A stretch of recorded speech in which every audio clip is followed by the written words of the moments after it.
I think it's better I open the previous inventory management thing. Just give me a minute.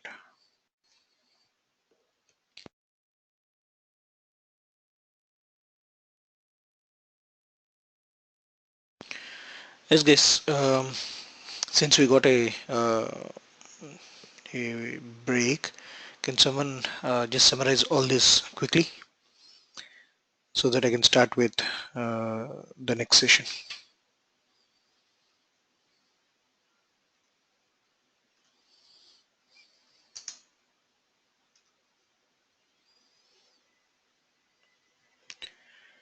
Amar, Anil, anyone?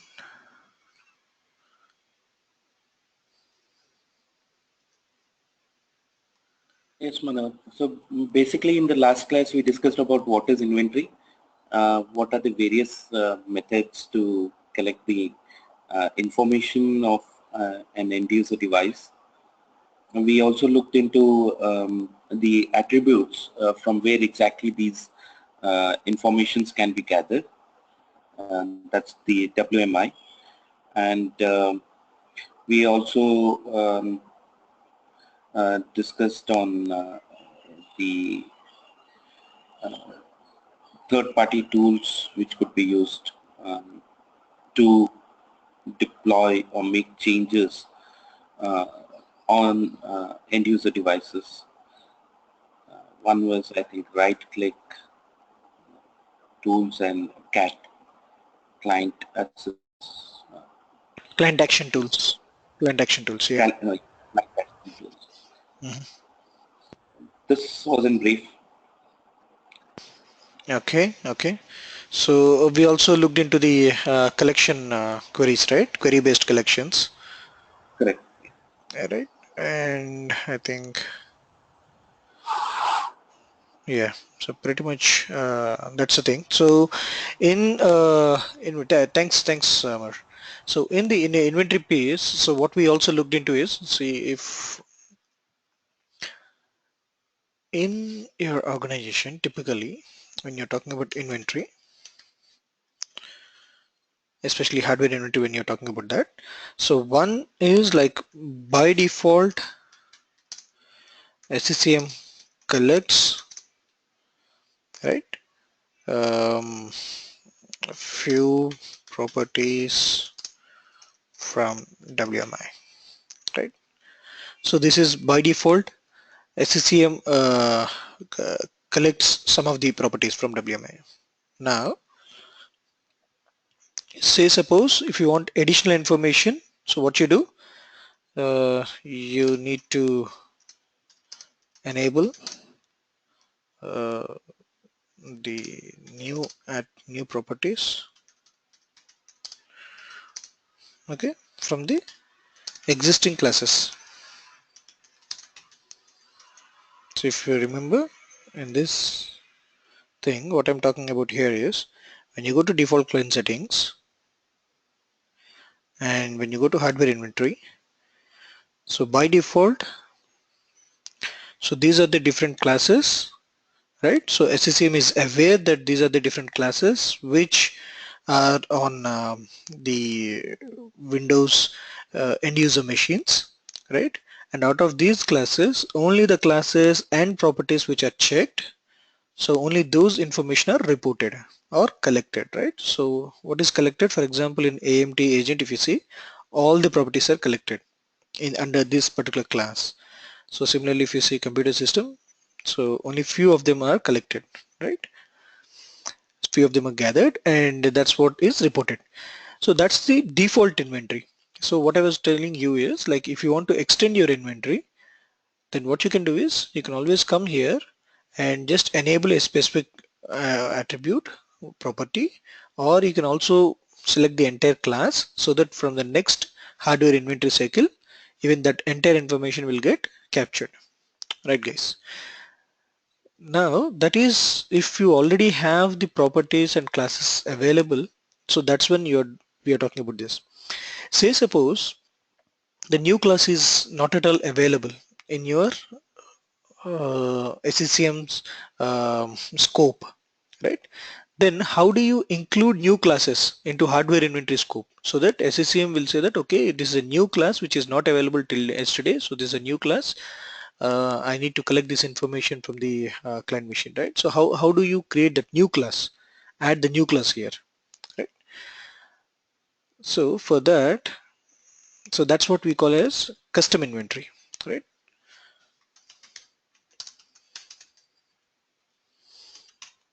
So can any one of you give me an example of custom inventory? So we'll talk about any real-time scenarios, real-time examples in your environments.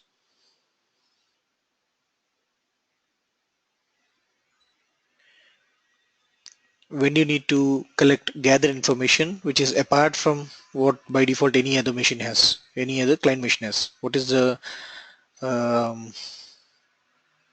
custom information that you wanted to gather?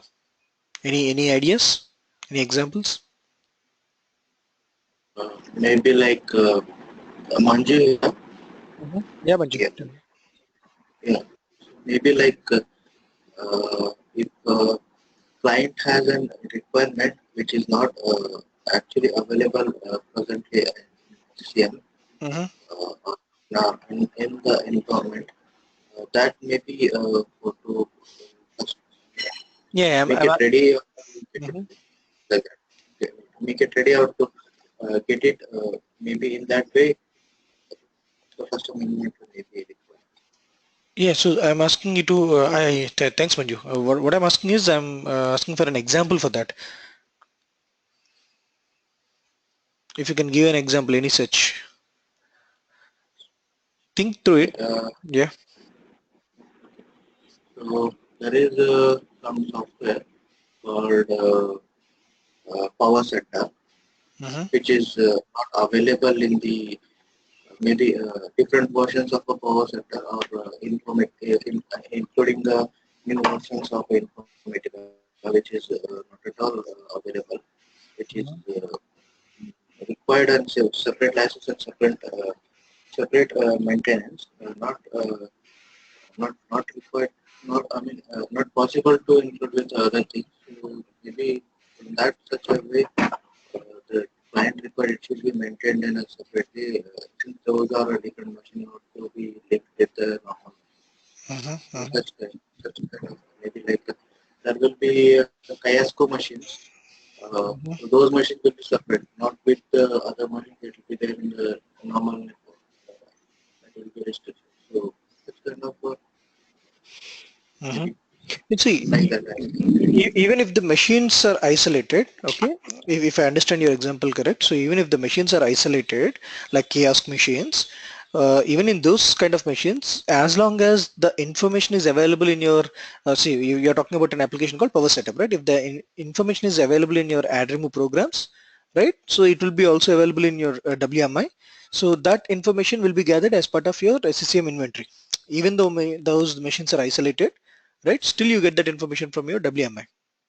So the kind of example that I'm looking out here is, for instance, uh, any registry file, okay, any registry value, like uh, your USB, whether how many machines have this USB enabled or disabled.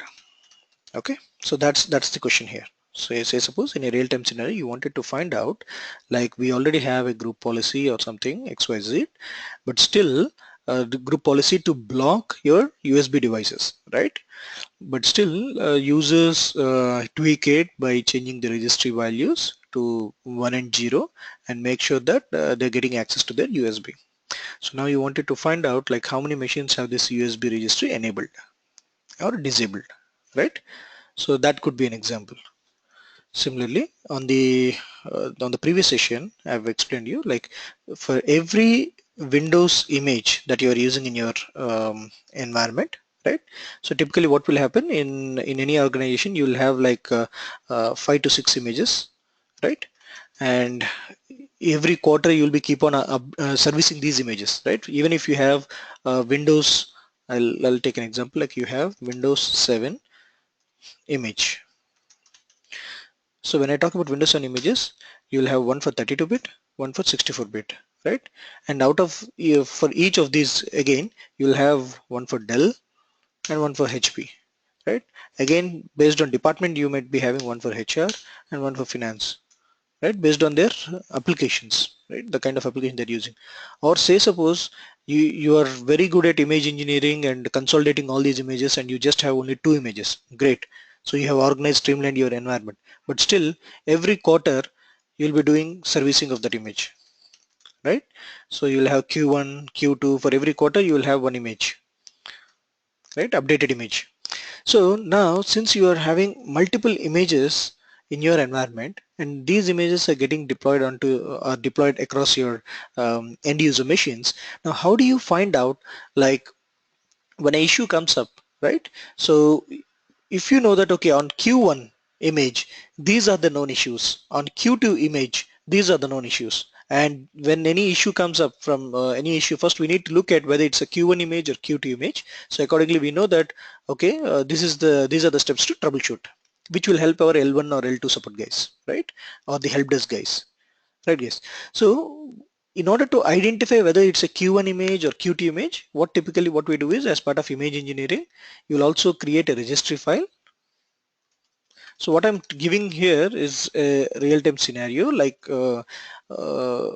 we create a registry file like OS build info, and we'll put that as the image build version as Q1, and then you'll create the install date. So when is this image installed on this machine, right? So based on these two information, right? So when some issue arises, so you'd know where what is the status of the image and how to troubleshoot it, right? So now from a leadership perspective or for the compliance perspective, even they wanted to know, like, how many machines are still on Q1, how many machines are on Q2, or how many machines are still using the older Windows 7 Dell image or HP image, so that they can scrap all those and move on to a latest version, right? So in such cases, this is a customized scenario which is just used in your own company, and it is not there which is not globally accepted. So SCM will not have any clue of such a registry existing, right? So SCM will not get that information by default, right, guys? So what we have to do is we have to make sure that this registry information is getting captured as part of your SCM hardware inventory. That's our objective. Okay, so capture registry value as part of SCM hardware inventory. Now let's see how we'll do it. Manoj, Manoj, Yeah, Manju. uh, I just got bit confused from Q1 service where you're telling will give it till date. So I have an example which you were saying. Mm-hmm, For suppose what I understood, maybe you can recorrect me if I'm wrong. mm-hmm. For now, I have a environment. For example, like mm, there is a remote desktop service which is blocked most of the machines. Somehow user found editing the registry and using another way of maybe editing a registry or just like like the where remote desktop service will be there by default and people will open and connect it. So that is not there, and somehow they have found while right clicking some other way to connect to the remote desktop. So that right click remote desktop option need to be disabled. So now that that is going to be that we need to disable in the machines, and we need to find it out how many machines has such kind of services available for users where they are doing it.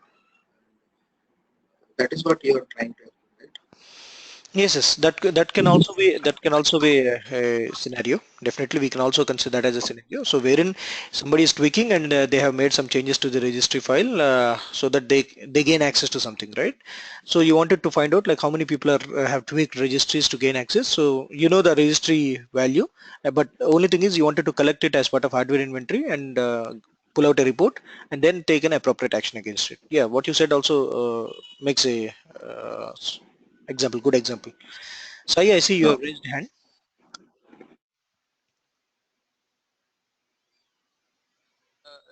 The registry files we created manually. Yes, registry files are something. In which example are you talking about? The image? Yeah, the example you have said. Q1, Q2 images, right? Yes, yes. Yeah. So what typically we do is, I think, let me just make it as much simple as possible for you. See, generally what happens in any company when an image is being created, image is being captured, right? As part of image capturing and then deploying it from SCCM or MDT, any deployment method, when you are deploying this image, what you'll do is you'll put the timestamp when this image is deployed onto the client machine and what is the version of this image. So all this information you'll put in a registry file, right?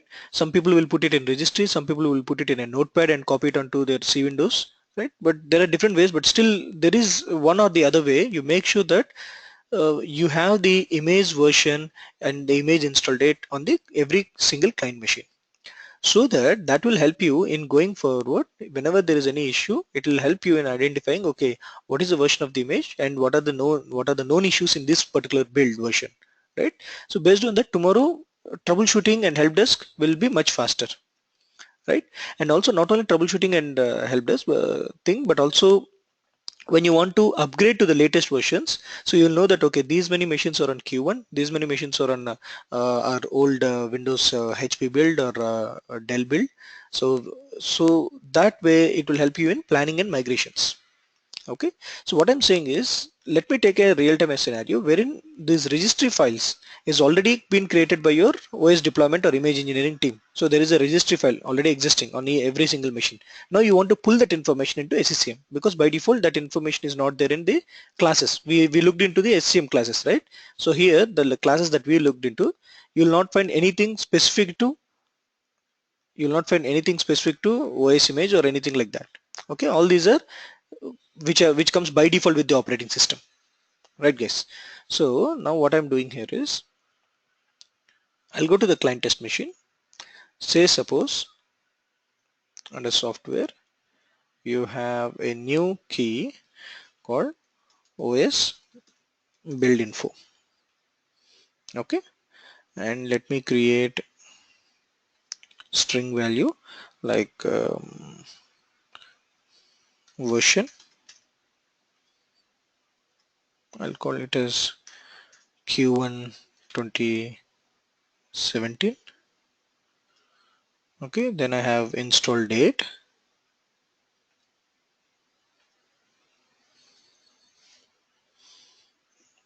like 01042017.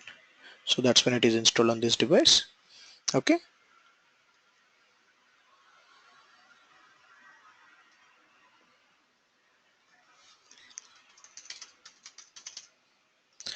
okay. So this information is now available on all the Windows 7 machines. Okay, and each of the Windows 7 machine, this registry will be the same, but the values might be differing. On something it will have Q1 2017, someone it will have Q2 2017. Like that, these values will be differing. The install date will differ. But say suppose this particular registry is there in your environment, right? Now we are trying to extend our hardware inventory to capture even this information. So how do you do that? So the very first step is the registry. SCCM will not read the registry directly. What does SCM read? So on the other day I've shown you WMI, right? So by default SCCM will go here, right? And it will read all these classes that are available. So these are the classes which are by default available in your SCCM in the client machine, and only these are read. Now what I have to do is I have to create a new class here. And how do I do that? So for that, we go to our SCCM server.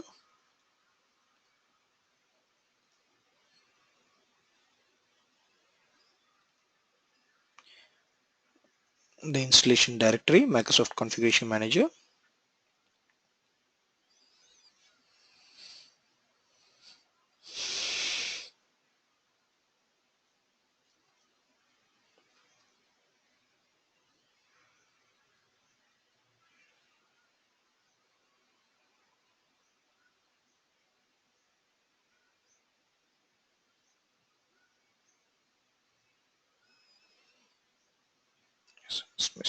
Just give me a minute, guys.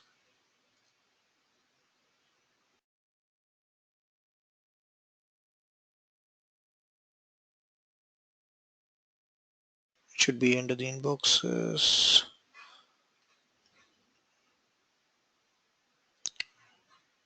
Inventory. This is for the inventory. CLI files.srs.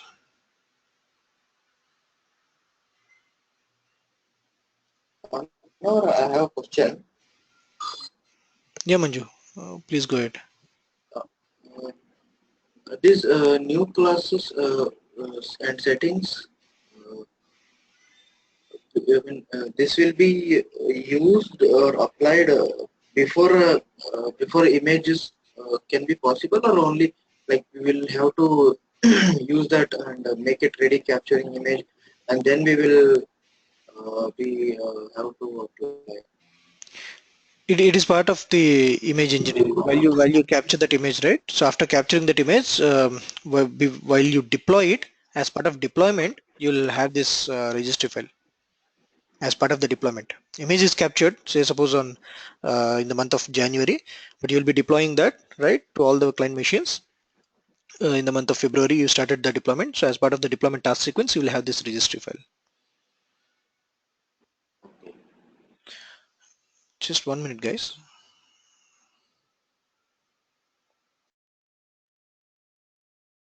So I was just looking for this CLI files.src. I got it. So CLI files.src, hardware inventory configuration.mov file. Yep, I got it. So let me copy this configuration.mov file and paste it onto the desktop. Okay. And open this with a notepad. And there you go. So this configuration.mov file will have different examples. So it will give you different examples how to create your own classes, right? So what you will do here is you will create a new class by making changes to this configuration.mov file. So any change that you do here to this configuration.mov file, and then if you compile this mov file, so what will happen is this particular information, whatever the new class that you're creating here, that class you will be able to see it from your console, those default client settings when you're going and seeing all the classes there, right? Say suppose you're seeing there some 500 classes. So the moment you create a new class here, you'll be able to see a new class there. So that's how you are adding a new class to your SCCM console. I'm talking about here. So when you go here in the default client settings, hardware inventory, set classes. So these are the default classes, right? So if you want to add a new class here, so how we are going to do that is we are going to add a new class here. So how do you do that? When you scroll down, you find something called added extension start and added extensions end. So this is in this space, you're supposed to add a new extension or the new class. So the type of class that we are creating today is a registry file, right? So let me pull that. Take any one example. For example, if you see the very first one, add remove programs, right? So copy this space from here.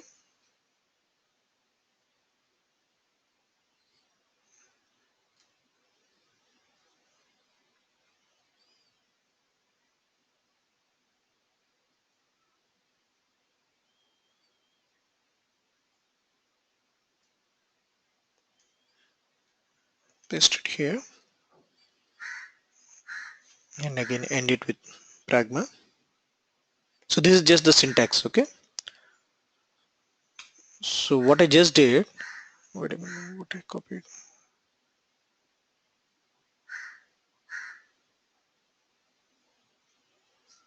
Okay, so what I just did here is I've copied a registry related class which was already there in configuration.mob file. I've copied that registry related class. Right now we are going to make changes to this particular class, okay, to get the OS build information from registry.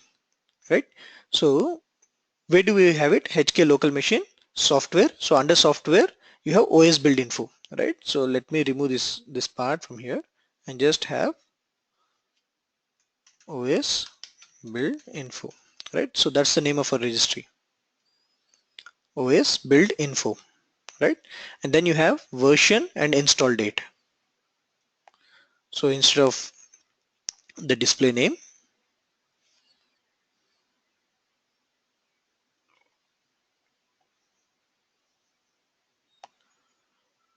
so I'll say I need version and I need the install date. Right guys, and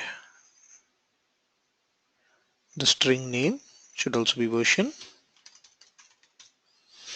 and already install date is there, so let me delete the stuff that I don't need, like the publisher and other information. Similarly, I don't even need the total virtual memory and the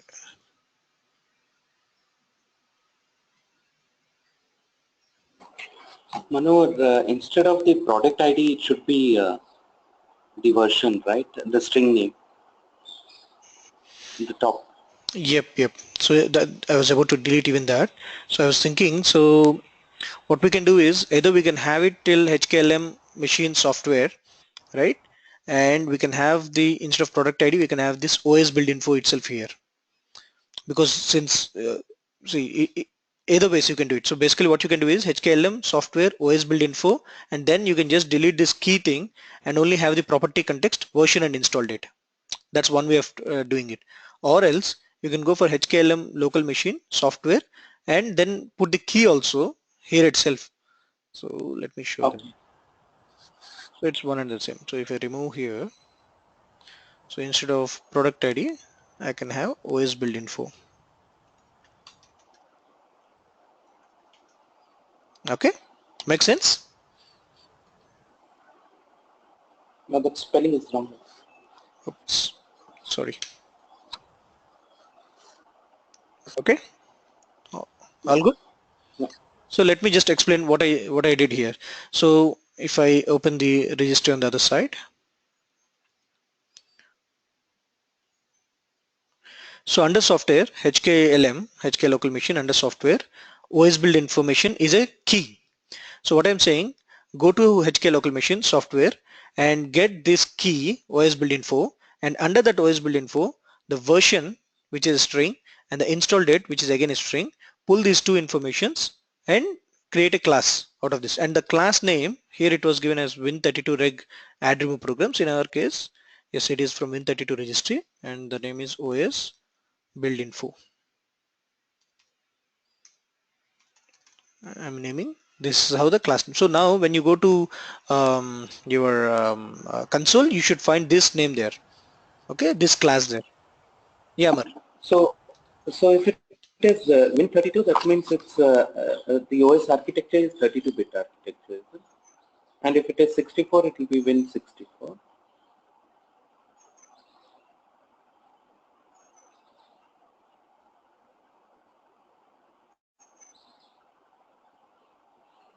Hey, sorry, I was on mute. So Amar, so this is the default naming context what we give. There's nothing like Win64 registry. So by default we give as Win32. But say suppose if the Okay. file is under wow6432 node, right?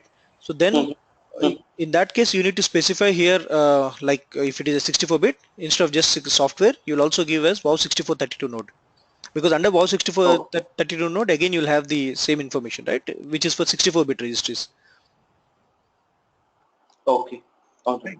So that's how you give if you think you need to have a 32-bit or 64-bit, but the default naming context what we give is Win32reg. Okay. But in which scenarios we'll be using the 64-bit? If the operating system is on 64-bit, or is it? Yes, if the operating system is itself on 64-bit, and Okay. yeah, in that case you'll give 64 thing here. Okay. Because what I'm trying to say here is, say under software you have Microsoft here and you have values. So these are Microsoft registry values what you have here, but there will be another Microsoft again under say WoW 6432 node, and you'll have Okay.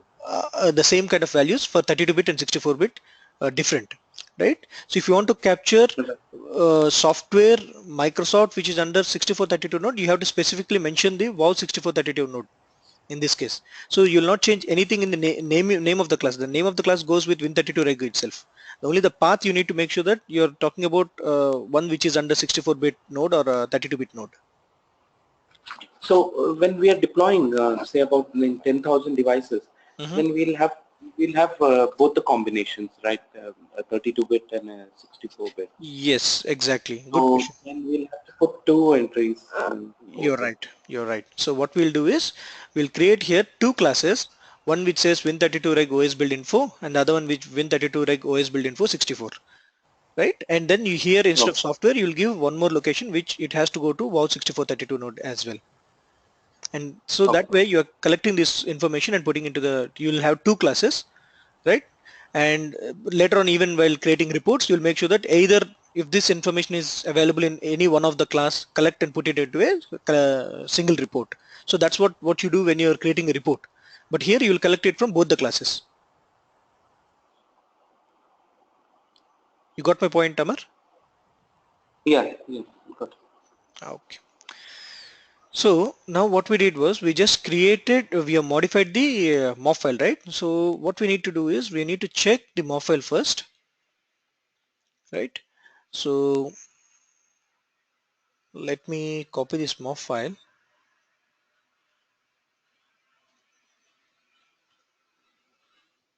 to the client machine. Copy. Manohar, if you also could copy the path where the MOV file is located on the text, Sure. it will be for future reference. So on the site server Thank inbox, I was looking for this file, CLI files .src. So underneath that you'll have HINV, and then you have this configuration. HINV stands for hardware inventory, right? Configuration.mov file. Okay, so this is the file which we are editing to create a new class. Now what we'll do is we have actually did not make changes at this location. We just copied, we took a backup of this configuration.mov file, right? Now this file, configuration.mov file, let me copy it onto the client machine.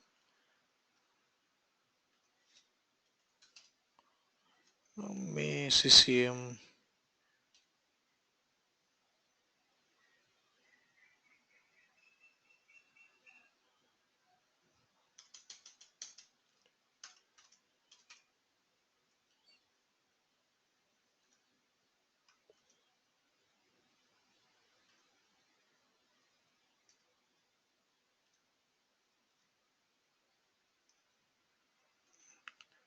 new folder, paste, right? So now let me copy this onto the client machine and okay. So first of all, let's check if the syntax is correct or not, right? So to check if the syntax is correct,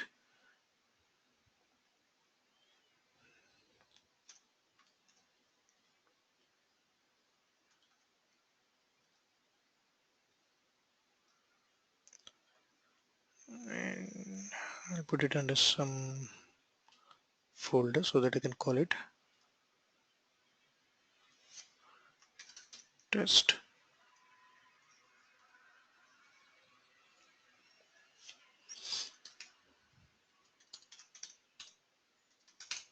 Okay, the command for that is mofcomp.exe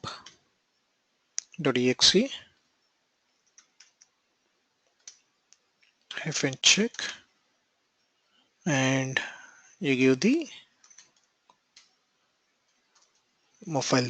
So I'm asking it to check the syntax of this particular MOV file. So it says MOV file has been successfully passed, syntax check complete. So there's a warning which says it does not contain Pragma auto recover. That's fine. If the WMA repository is rebuilt in future, the contents of this MOV file will not be included in the new WMA repository. To include this MOV file, when the WMA repository is automatically reconstructed, place the Pragma auto request on the first line of the MOV file. So every time if your WMA repository is reconstructed and you wanted these files to be there, right? These classes to be there. So in that case, what you need to do is you have to put this Pragma to recover, but that's just a warning. It's not mandatory. So we can still proceed with our particular piece, right? The syntax check is complete. Now what I will do is I'll compile this MOV file. So why am I compiling this MOV file? What is the end goal of that? So when I go to the WBEM test, so first of all, I need to create a class here, right? So enumerate classes.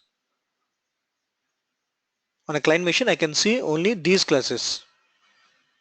I don't have anything related to Win32 reg add remove programs. See, Amar, to answer your question, see, you have one without 64-bit, one with 64-bit, right?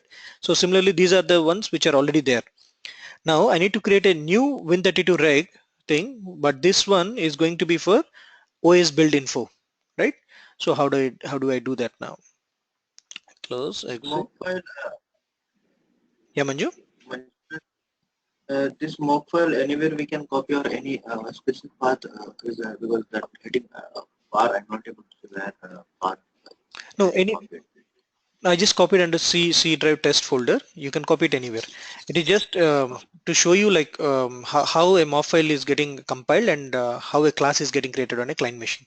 Okay, you can copy it anywhere. Okay. So now I'll give mov comp.exe. Okay, and then give the exact configuration.mov file. If there is any syntax error, so at least if there are any syntax error, when we check it itself, you'll come to know here. And if there is any double quotes, not the double quotes, maybe the way we have written the path, right, like HKLM software and then OS build info, installed it. So if somewhere you missed that path, it was mistyped or something like that, right? In that case, when you compile it, you'll not find the class when you go to the WBM test. So we can check that. So let me compile it now. So you click, so it's got compiled. So what it says, MOV file has been successfully passed, storing data in the repository. So earlier it was saying just the syntax check complete. This time it tried to store the data in the repository, and you can ignore safely ignore the Pragma auto recover. Let us go now into the WBM and check.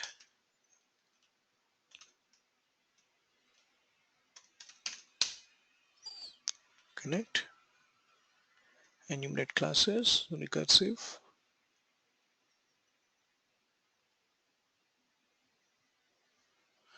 A new class has been created here, Win32 reg OS build info. Right, guys?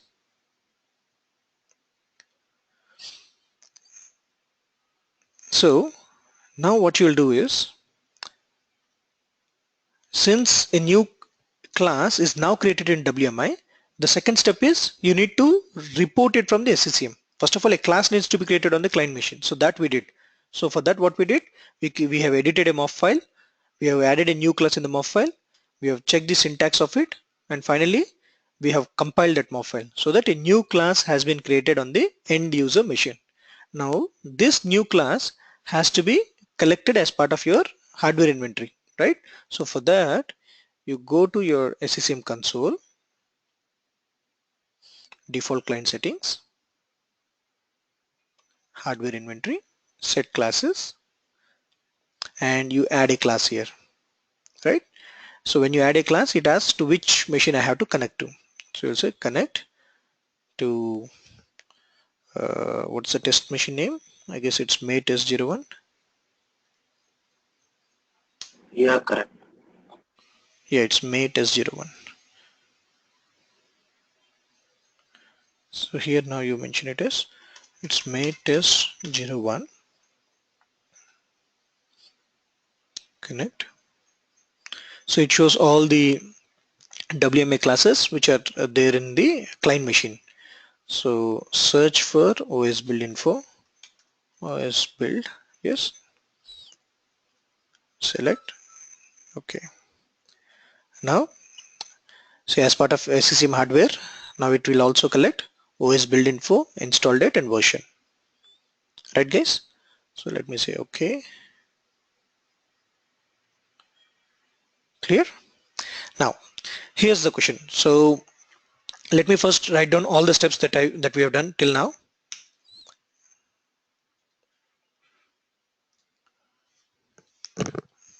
So the very first step is registry info available on your computer. Say suppose you have this on 10,000 machines,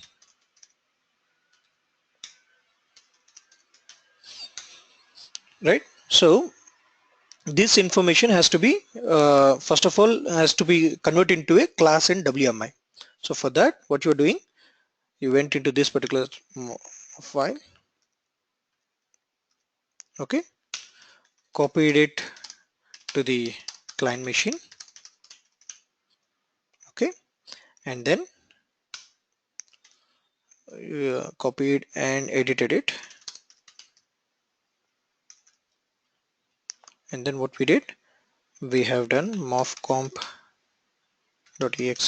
hyphen check, okay, and then the star.mof file. Similarly, once the syntax is correct, there are no issues, then mofcomp.exe, and then you give the mof file name, right? So with this, you'll see that a new test, a new class is created on the test machine, right guys? Now what you do, you have to add this new class into your SCCM console, right? So you go to console, client settings, hardware inventory, set classes, add class, connect to your test machine. So where you have this collection, where you have this WMI class, right? So connect to that test machine, right? So now the class has been created. Now, if you remember our earlier session, so whenever we have checked anything in your set classes and you have checked something, so what are the next steps we need to do?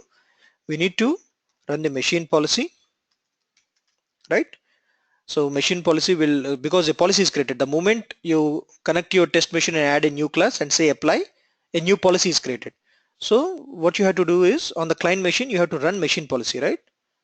So you will run machine policy on the client machine, and after that you will run hardware inventory cycle. So both of them you're running on what? You're running all these two on the test machine.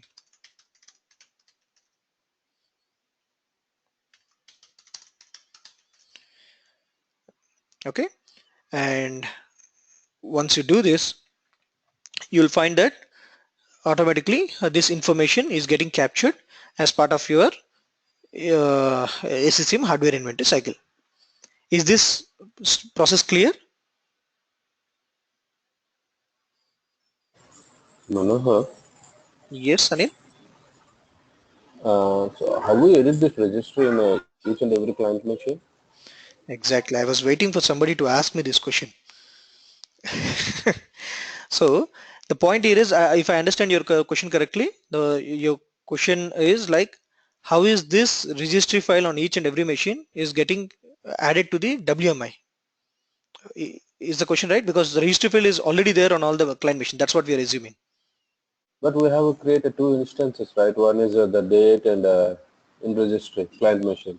Yes. So that is an example what we are taking here. Like on this particular client machine, we have created these two registry files, right? So in real-time scenario, since you're deploying OS from your deployment tool like SCCM or some other deployment tool, on all the machines that you deployed, you will have this registry, right? The point here is how is this registry value is going into your WMI. On a test machine, you have compiled it. That's the reason it has created a WMI.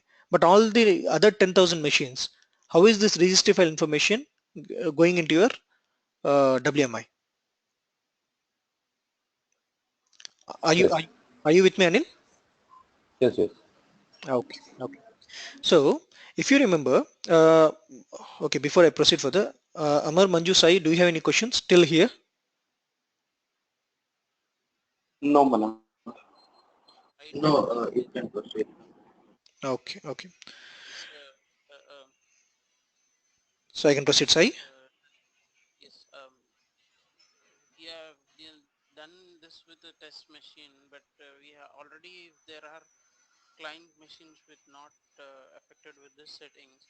Mm-hmm. Yes, yes, exactly. So that's what I'm going to explain you now. So what I'm saying is this in your first step, registry info available on your computer, 10,000 machines. Okay. This is an assumption that there is a particular registry file which is already available on all the 10,000 machines. Okay. So our scope of learning is not about how this registry is created on these 10,000 machines, because it is just an example for our scenario, but there is some registry which is already available on 10,000 machines and you wanted to get that registry information into your hardware inventory. That's the point here, right? So on a test machine, I have compiled a MOF file. That's how it got created. A class is created and now I can see it in the hardware inventory. On all the other machines, if you remember, did I make any change here onto the configuration.mof file? No, right? I have not made any change on the configuration.mof file, the original mof file. I took a backup of it and made change to it. Why I did like that? Because the moment I make any change here, automatically SCCM will create a policy. And this policy, what it creates is for across the globe, all the machines, it is going to create a policy saying that, okay, a root configuration.mof file itself has been changed on the site server itself. Now all the client machines that I'm managing should have this class.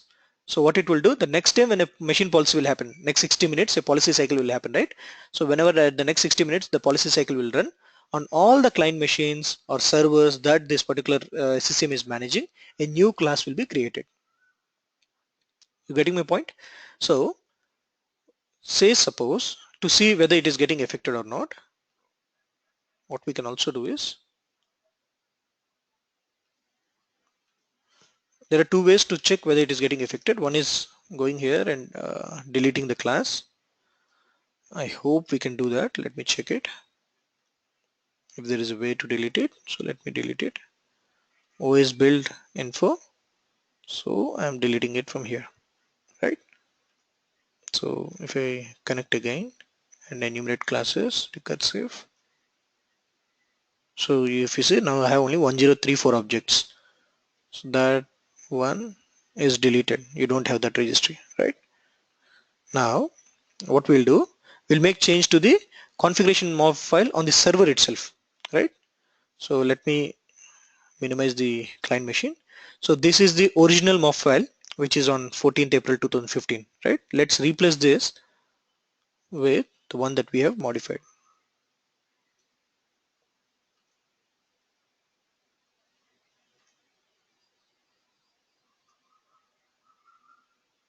Okay, so the moment you do a change here, so let's also see in the log files what will happen on this site server.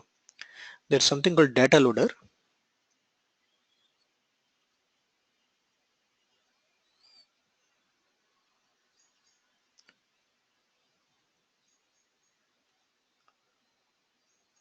So it will be checking for if there is any inventory schema changes there. So it will be keep on checking for this information, right? So when did it check? At 6:59:18.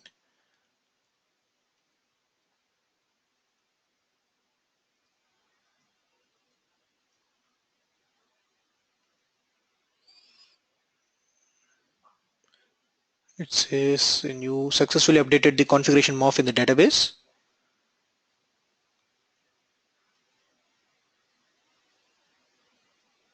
See here.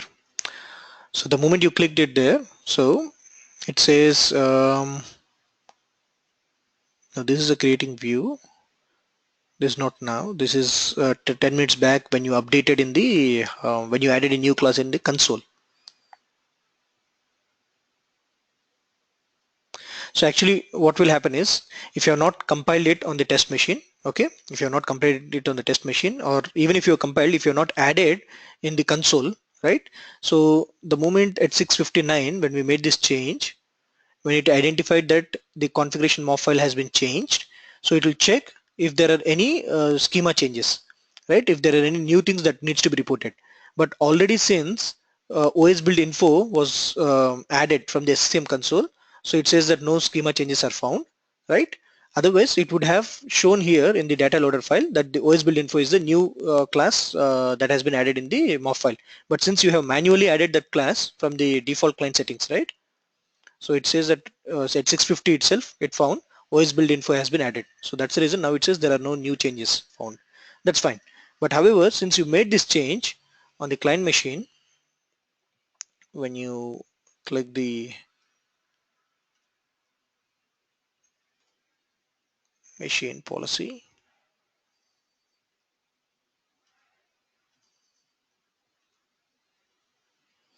so as part of the machine policy, so what will happen on the client machine when you click on machine policy? You go to C, Windows, CCM, logs. Guys, if you remember, I was telling you about policy agent log file and the policy evaluator. Remember those steps which we discussed earlier?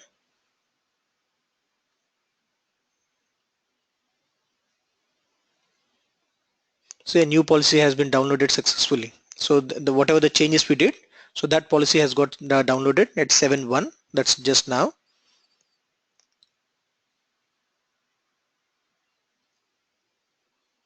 And you go to the WBM test.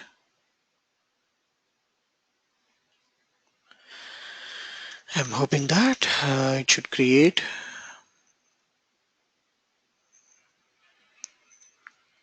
the new class. So if you see 1035 objects, OS build info, right? So we have not compiled the MOF file on this client machine now. We have made the change on the site server itself, right? So since you made this change on the site server and you have run the machine policy on all the client machines, so if you don't run the machine policy in the next 60 minutes, they all will get, right? So it is not mandated that you have to right click and run the machine policy. By default, in the next 60 minutes on all the machines, they will get this Win32 reg OS build info as part of their class. Right guys, so on all the 10,000 machines. So now you have this class on all the 10,000 machines. So if you go back here, a new class is created on the test machine, right? So here now the additional step is replace the MOF file on the site server. Okay, so when you replace the MOF file on the site server, in the next machine policy cycle, all 10K machines will get a new class created, right? So now this new class has been created on all the 10,000 machines. So when you go to the console, set classes, you can connect to any test machine. Now you can even connect to not only to that test machine, you can connect to any one machine of your environment because all of them have this class. So connect to your any one machine and add that class in the console. So that part we have done. So now the next part what we need to do is run machine policy to know that you have made some change here, and finally run hardware inventory cycle, right? So if you go to the SCM server,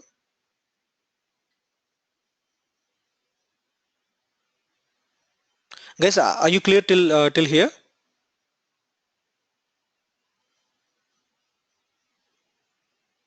Yes, I was having a question to answer the question. Okay, cool. So on this machine, so if you go to the assets and compliance, the device, and if you see mate S01, okay, to the resource explorer in the hardware information. So by default, so this is the information what you get by default, right? So do you have anything related to OS build information? You don't, right? You have installed applications, you have all the other things, but you don't have anything related to OS build information. It's not gathering that information as of now, right? So now let's do one thing. Go to the client machine. Client machine knows that a new class has to be reported back. So for that, run the hardware inventory cycle. Otherwise, once in a week, your hardware inventory cycle will run, right? Just to get that information right now in the lab purpose, I'm running it. Otherwise, in the next hardware inventory cycle, in your case, if it is 1 week or 1 day, so then in the next hardware inventory cycle, you'll get this information. So run now. Okay. So if you see on the client machine, see Windows. So on the client machine, the logs will be under C Windows, right? Whereas on the site server, you're going to see program files where the clients has been installed. So C Windows CCM logs.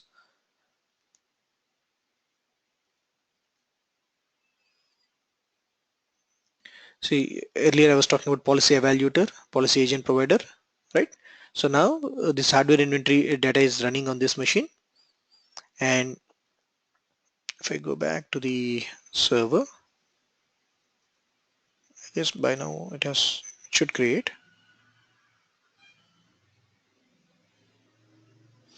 Now you see Win32reg OS build info, right? So it has the install date, it has the version here. Guys, is this clear? Now the machine is only one, so it is showing a one. So if it is more than a one, then it will list No, another nobody. or combined it. No. So where I have right clicked and looking into the resource explorer, I'm looking at resource explorer of mate S01. I'm just looking the resource explorer of this particular machine. So it is giving information only for mate S01, right? But in say suppose you want to pull a report out of this, right? Currently we don't have reporting services enabled, so we have that in the later classes. But I can show it that in the database. So if you go to SQL Manager, Management Studio,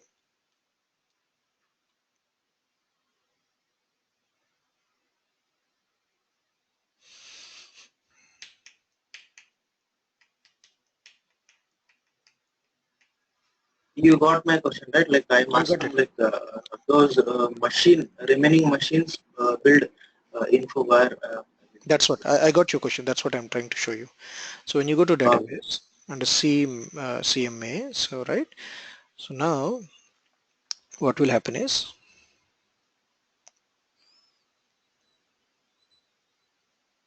by default you have this GS, right? So you have this GS computer system. That's what we looked into the other day. So now you have GS Win32reg OS build info. So a new view has been created in your database. We have not created this manually, right?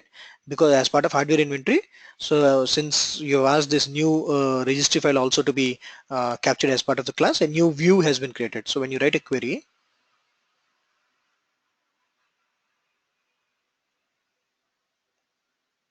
like select star from, select everything from v underscore gs underscore win32 reg os build info, execute it. Since you have one machine, so it says resource ID is so and so, the revision date and all that, and finally it says, it gives you the information. Install date is this, OS build info is the key, and this is the version. You're clear? So tomorrow if you have, as you asked Manju, tomorrow if you have 1,000 machines or 10,000 machines, you will get entire information here under this particular view. So if you are creating a report out of it, so as part of the reporting classes, I will show you how to convert these queries into a nice representable reports, right? So you can use this query and create your own report. So in that report, you can show all these 5,000 or 10,000 machines, what is the install date and what is the version. Are you guys clear now? Uh, Yeah, so we will have to use a SQL query report things to get those information, not possible from SCM. Yeah, so SCCM, we are talking about SCCM report only. So what will happen is, so once we get into the SCM reporting classes, under monitoring tab, you have this reporting node, right? So here you'll create a new report. So from the console itself, you'll run that report, but in that report, you'll give this query, the select star from Win32 reg, computer system, right? OS build info. So from the SCM console itself, you'll create a new report, and here itself, you'll be able to see all those machines with that OS install date and version. So this you are going to show in the report preparation part, right? Yes, yes. So when we get into the reports, I'm going to explain how to create a new report. So guys, you all remind me, if just in case if I forget, you remind me that we already have this hardware inventory extended, so that I'll create a report for this hardware inventory extended information, and we'll pull a report on during the reporting sessions. Okay, Okay. guys, any other questions on this extending hardware inventory? Manoj, you just showed under hardware inventory, the hardware part, the inventory registry key is reflecting over there. Now, is all the inventory is what we are seeing in the hardware, is most of them from the registry itself? All the inventory, the ones that The we have. hardware, resource explorer, you went and clicked on hardware, right? Mhm. So So there, all that are from registry, or? no, no. So those are all from the WMI, right? So by default, Yeah. yeah. If you go back So to in, this in information, right? WMI, Mhm. most of them are registry keys and other values also, right? So yeah, Or is it only the registry key? no, no, no. So all this information, like you're asking the same thing, right? Computer system and what and all Yeah, you're able to yeah, see here, disk drives, right? correct, So this correct. information is coming from the, if you go to default client settings, you have some of them checked, right? Under hardware, under the set classes, some of them are already checked, right? Yeah, So yeah, anything that is because, checked there, that's what you are seeing here. And how do you okay, see, how do you see there? Those are checked there. Those are coming from your WMI.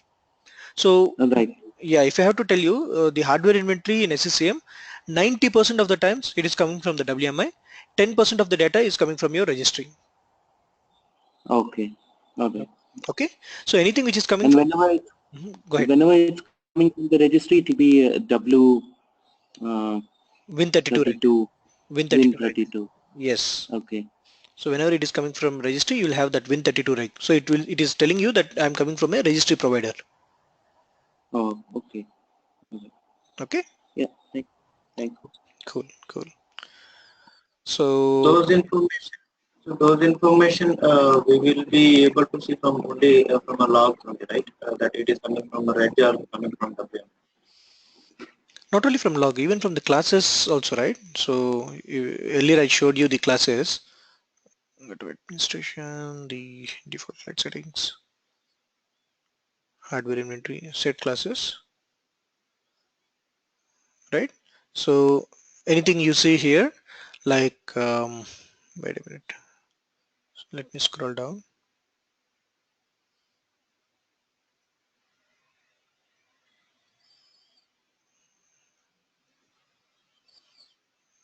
See, actually the install applications, did that go?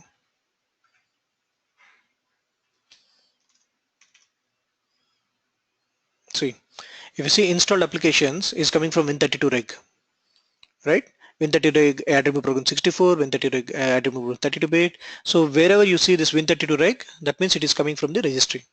So you don't need to look at the log files. You can see from the console itself. So for example, here AFI client package, you don't have any registry provider. That means it's coming from the WMI. Is that clear, Manju? Yeah.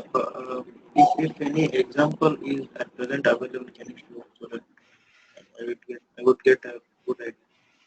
Yeah, so that's what, right? I'm showing an example here which says Win32 registry SMS guest virtual machine. Okay, you mean now it has come from WMI, so now it is showing that one is the example, right? Okay, let me show this way. If you go to the MOF file,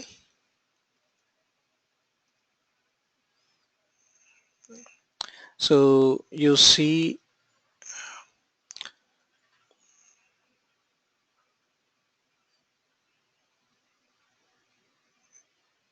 virtual PC. Okay, for a virtual PC, what it is doing, there is a particular registry class called Win32 registry SMS guest virtual machine, right? And where is it getting it from? HK local machine software Microsoft virtual machine guest parameters physical hostname, right?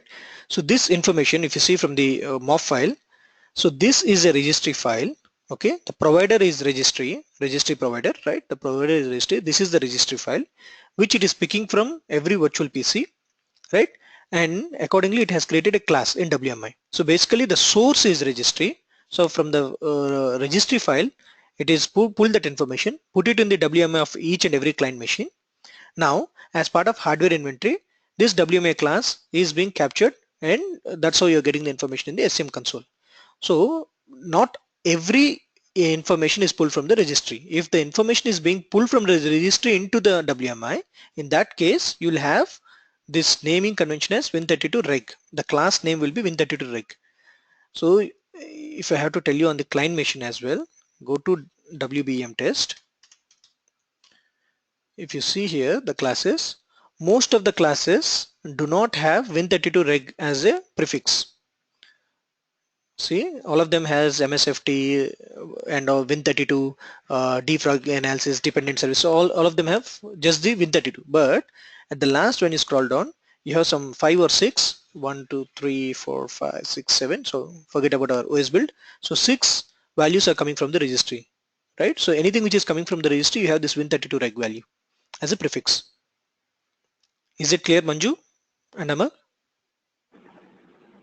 Yeah. So whichever is coming from the WMI, it refers to Win32 and registry WinReg, right? Yep, yep.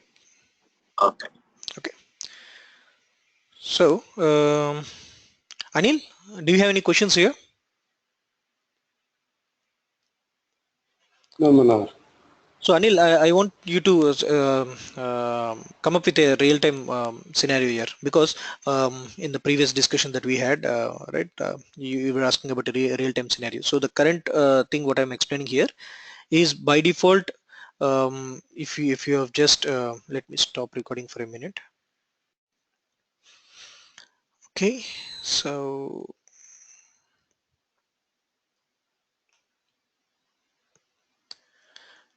this part is completed. So we have the custom inventory. Now guys,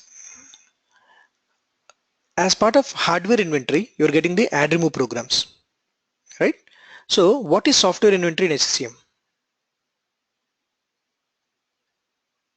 If you see here, there is something called hardware inventory and software inventory, right?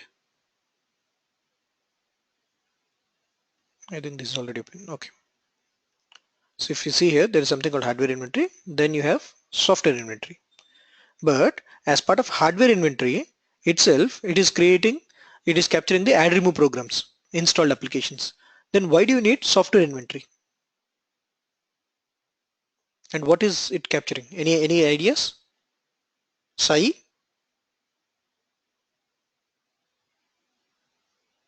Must be. Is it capturing all the drivers and other information, the driver detail? Okay, the driver details could be. Okay, anything else?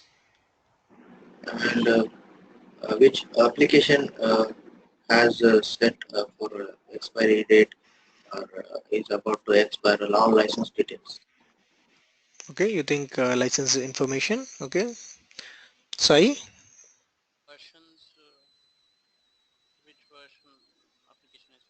Okay, which version the application? So my point here is when you go to any client machine, since already hardware inventory is gathered, I will go to MateS01. Okay, I go to the Resource Explorer. I see under hardware, I already see installed applications. So here it is giving me the display name, right? The install date, the publisher, the version, everything I'm getting as part of hardware itself. Because when we say hardware inventory, hardware talks about anything information which is coming from the WMI and registry, right? And add remove programs, installed applications is already there in your WMI. So it is already pulling from your WMI. So the name says hardware inventory. The software information is also captured as part of hardware inventory itself. Then my question here is, what is that which is there in there under software?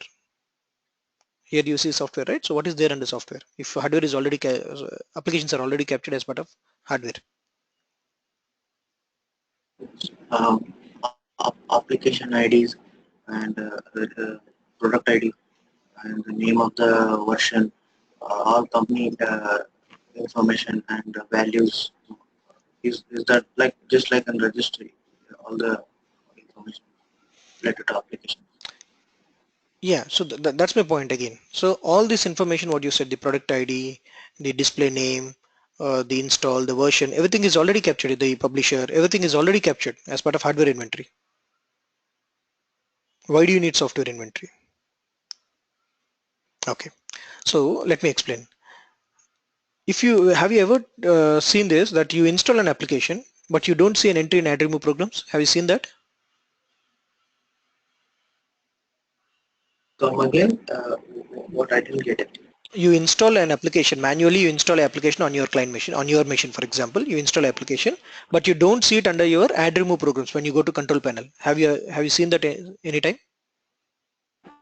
Uh, yes, part of app when it is there available, it will not be showing in the Now is it only for AppV? uh, no, not some of the special software like something different, not the normal one. That kind of software also available, like something a batch directly executable. Perfect. So what will happen is, yeah, Anil, you were saying something. Like I told you, right, Team Center software that will be not available in the add and remove. So why is it not available under add and remove? Any idea? Not sure because recently I have tried to uninstall it, so I have go to the add and remove. I haven't seen it. Yeah.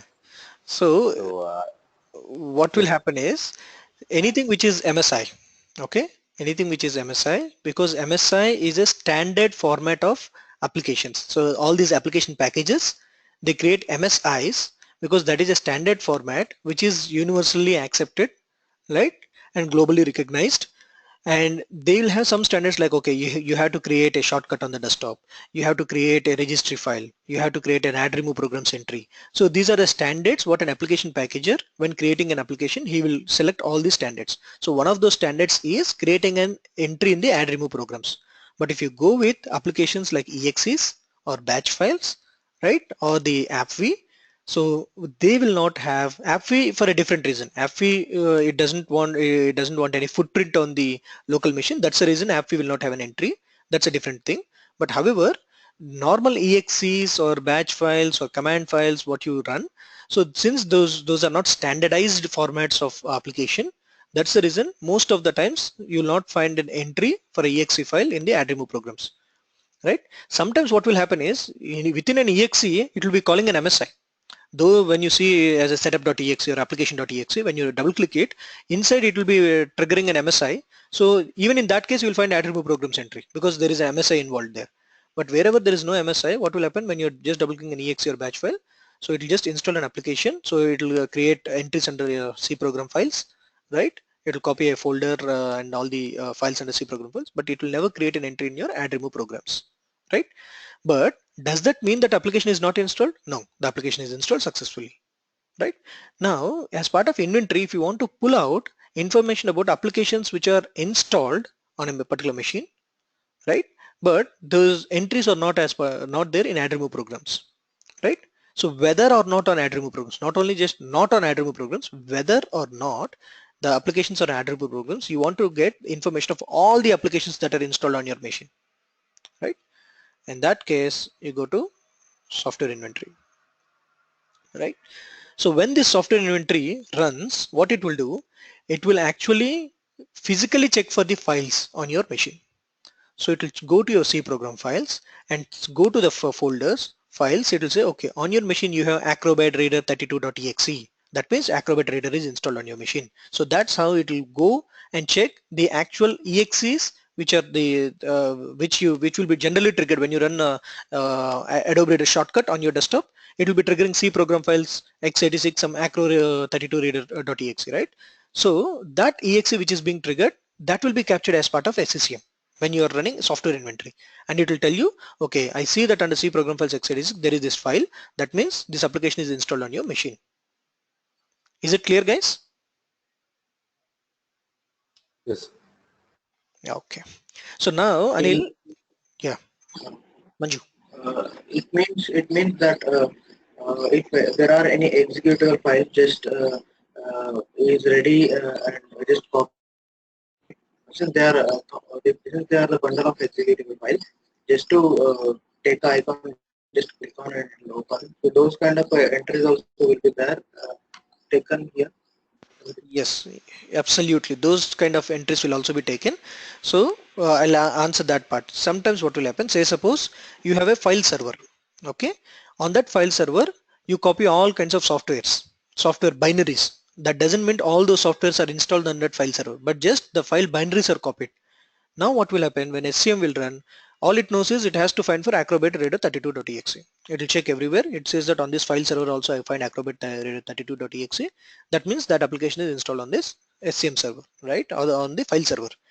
So to avoid that, what you can do is when you're configuring software inventory, you have an option to select which folders to exclude, right? So you can tell that only check under C program files, don't check under C Windows, right? Don't check under the C root or any D drive. Check only under C program files x86. So when you're confining the scope to check only under C program files x86 or C program files, that means you're telling it to only check the applications which are installed, because 99.99% any application which gets installed by default it will go to C program files or C program files x86, unless and until, right? Unless and until if there is a specific reason to create a new folder under your C drive. Some applications like your Oracle, for example, or SAP, what they do, instead of going to C program files, they'll just have a folder outside your program files, like under that will be your install directory, C Oracle or C SAP, like that, C AutoCAD, right?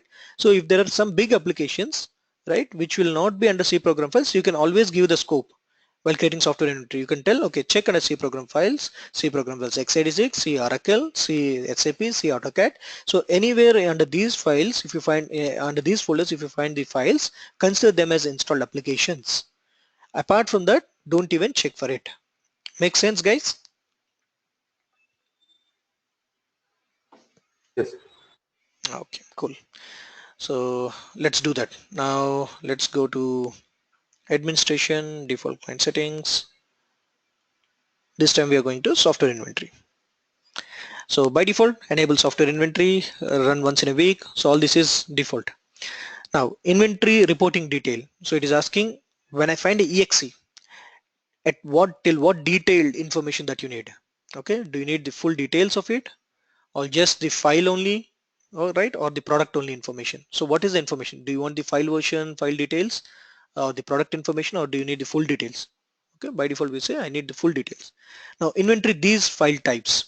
So you can set the types. Currently none, right? So you can set types. So here what you can give is the file name can include spaces and star or the wild characters, right? So what you can give here is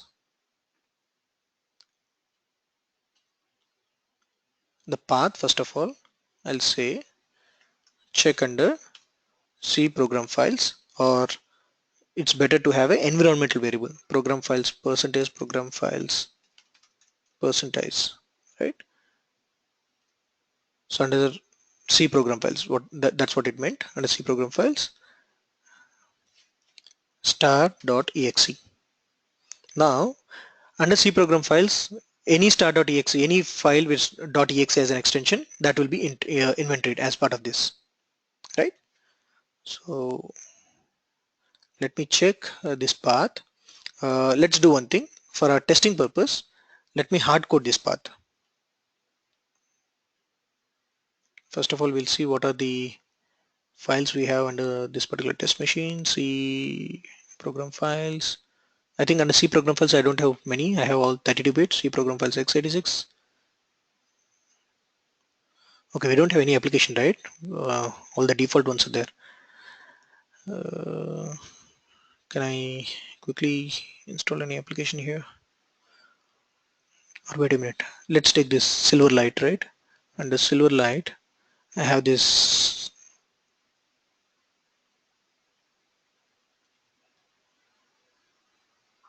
Guys, just give me a minute. I will install any one application on this machine.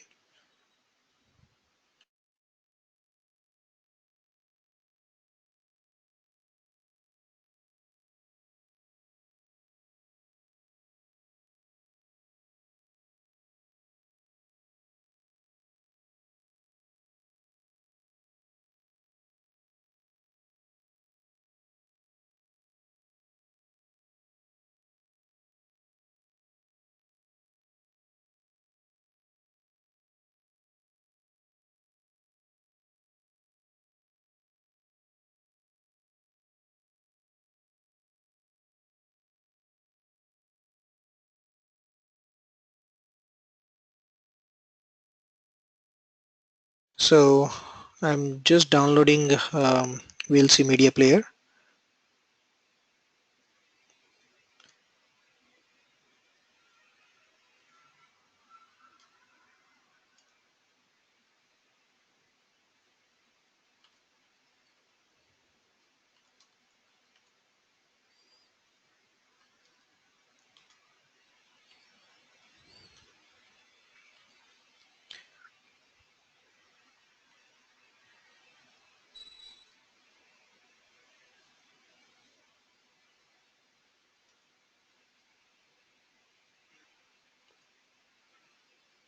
Okay.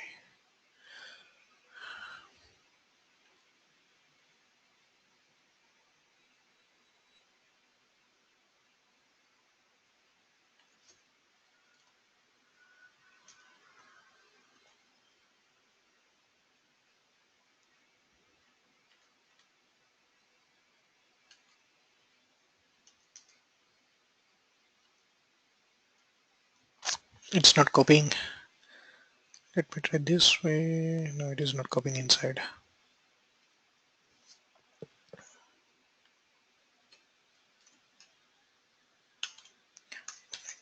168 12.2.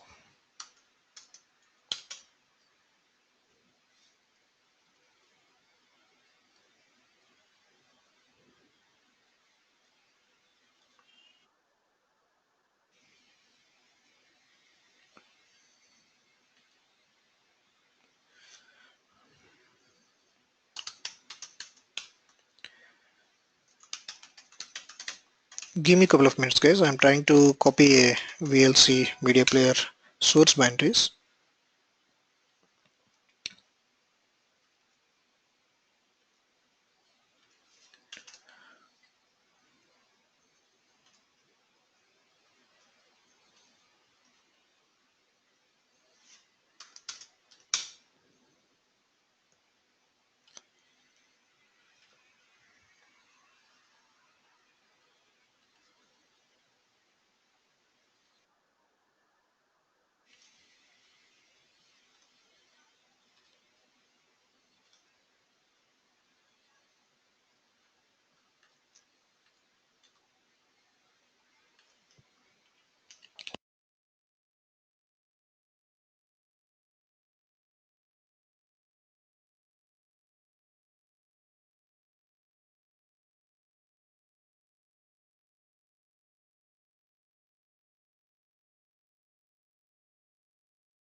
Guys, can you hear me? Are you still with me?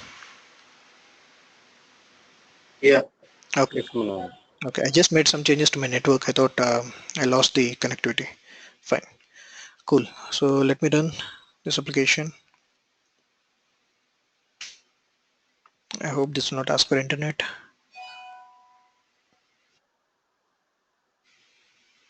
What's that sound in between?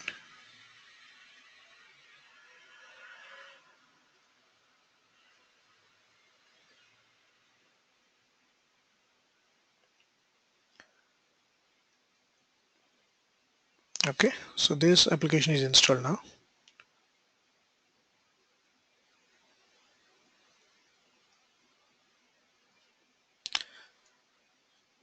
And see program files x86. So now I have this video len folder, right? Cool.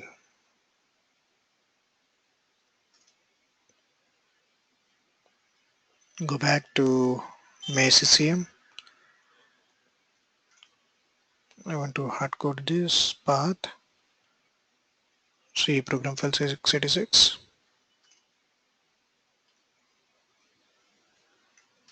So what I'm telling it, under C program files x86, search even the subfolders, right? And check for start.exe, anything which starts with .exe, check for that. Sorry, anything which ends with .exe, check for that, okay. So like this, if there are any other file versions, you can keep adding them, right? As I told you, you can add C Oracle, C SAP, different folder locations as well, right? And if you want to exclude something, you can mention here, right? If you want to exclude any files. Now, okay, let's not go into the collect files as of now. I'll explain a little later on the collect files. But now, the moment you click OK, so what will happen, guys? A policy is created, right? And if I go to the assets and compliance, so before I run the software inventory on that machine, I want to show you. You go to start, you go to resource explorer, you expand software, file details, or last software scan. There's nothing, right? There's no software scan. It never happened. There's no file information. There's no product information. Nothing is there. Now what I will do, I'll go to the client machine. So first step I have to do is go to control panel, run the machine policy, so that it knows that there's a new policy has been created and it has to get any .exe which is under C program files x86, right?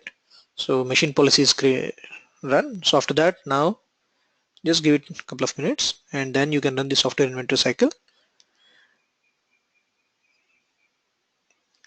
Typically, hardware inventory cycle, if you have to compare between hardware inventory cycle and software inventory cycle, software inventory cycle is more performance intrinsic thing, and it will take more time to complete software inventory cycle, because hardware inventory cycle has just one location to check for, right? It will directly go to the WMI and get all the information from that, all the classes created in the WMI. That's how it gets information. Whereas hardware inventory, it has to actually physically go into the C program files x86, and if you have multiple locations there, it has to go to multiple folders and multiple files, right? And then get the file information, the product information. So typically software inventory will take more time than your hardware inventory. So I just clicked software inventory, right? Now this information will be captured and sent back to your MP, and thereby it will be written onto your database. And you should be able to see it both from the database, right? As well as even here, you refresh. So it's still running, the software scan is still running. Let's give it a couple of minutes. So meanwhile, if you have any questions, I'll take.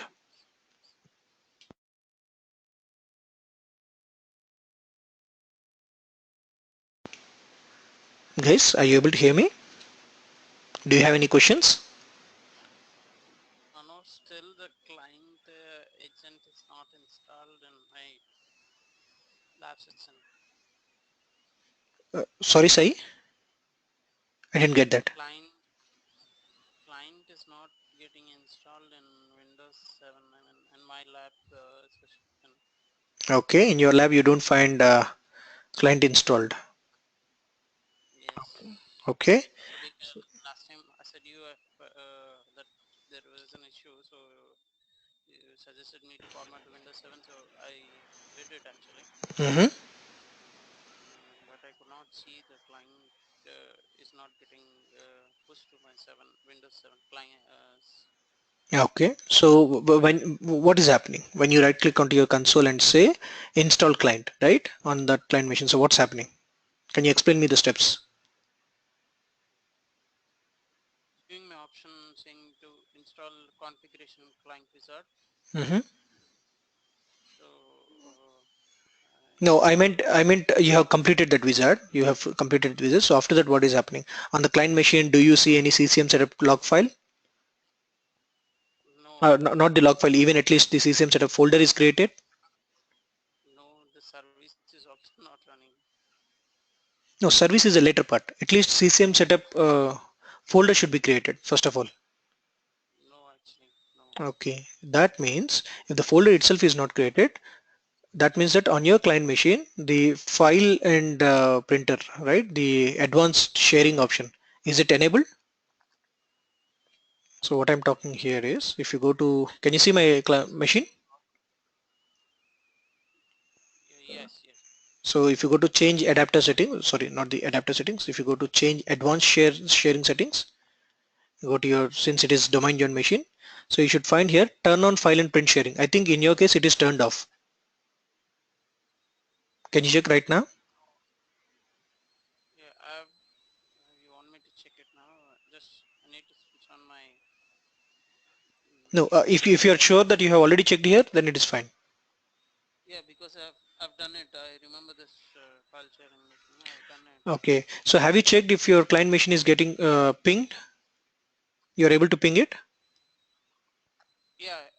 Okay. You want me to check the SCCM server because it was added into domain.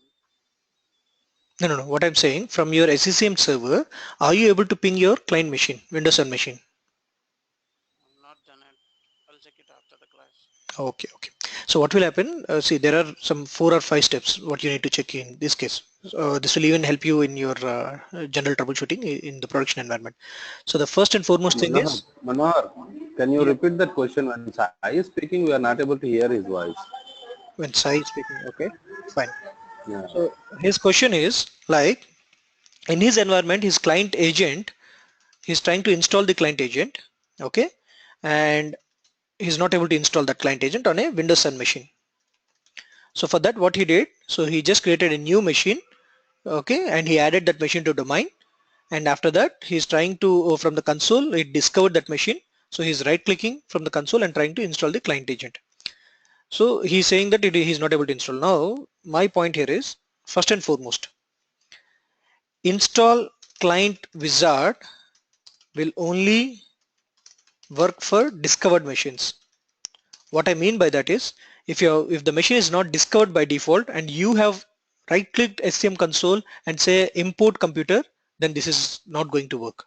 So that's the first step. I assume that in your case, the machine has been automatically discovered from one of your discovery methods and it is not imported directly into your SCM console. Okay. Second thing, ensure that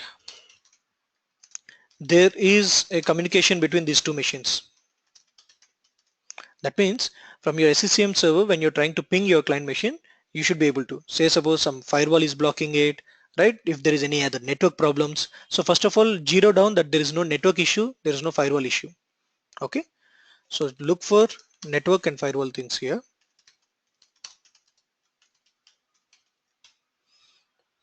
Okay. After that, you should have access to admin share or admin dollar. That means when you say suppose your test machine name is test1. So when you go to / test1 and say $, it should have access. From when you're doing this from the site server, right? From the site server, when you're saying going to an admin share, admin dollar, that is / test1 $, it should have access there. Because if the server doesn't have access, it cannot copy the CCM setup log file, CCM setup exe, and later on it cannot copy the other binaries. So in order to copy those binaries, it should have access there. So first of all, even before having access, admin share should be enabled. So for enabling admin share, what you do, I just showed you, you go to the client machine and you make sure this file and printer sharing, this should be turned on. In production environment, typically this will be handled by a group policy. So you don't need to go to each and every machine and turn on this. So there must be a group policy which will turn on the file and print sharing. right? If it is not, then you have to create that group policy. So check if turn on file and print sharing is there or not. So in production, by default, it is taken care by the group policy. Done. Now, so now you are telling me that communication is perfect, admin share is created, right? Now we'll check for the permissions. So what will happen is when you are giving in the SCM console, let me refresh. Okay. So we'll come back to software inventory a little later. I can see a refreshed data there, but let me complete what we are discussing. So when you go to the administration and site configuration, when you go to the sites,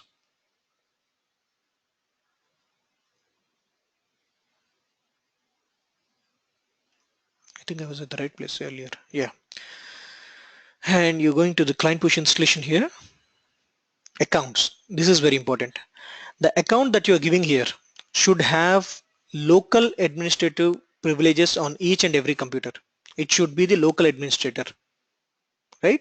Or at least it should have permissions on the C dollar. So by default, you'll give permissions to C dollar only to a local administrator, right? So here, whatever the account you're using for client push, make sure that is a local administrator. If not, what will happen is on the destination computer, first it will try with this account, whatever account you have here. If you don't configure any account, it will go with site server account, site server computer account. That means,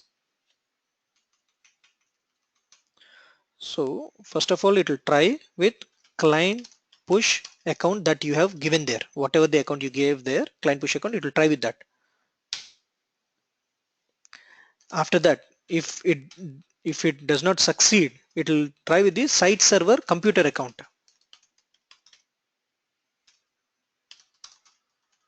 That means what will be in my case, it is May SCCM dollar is the computer account, right? So it will check with May SCCM dollar. It will try to connect to your C Windows to your test one C dollar, right? So make sure you configure a client push account. If you don't configure a client push account, it is not going to work.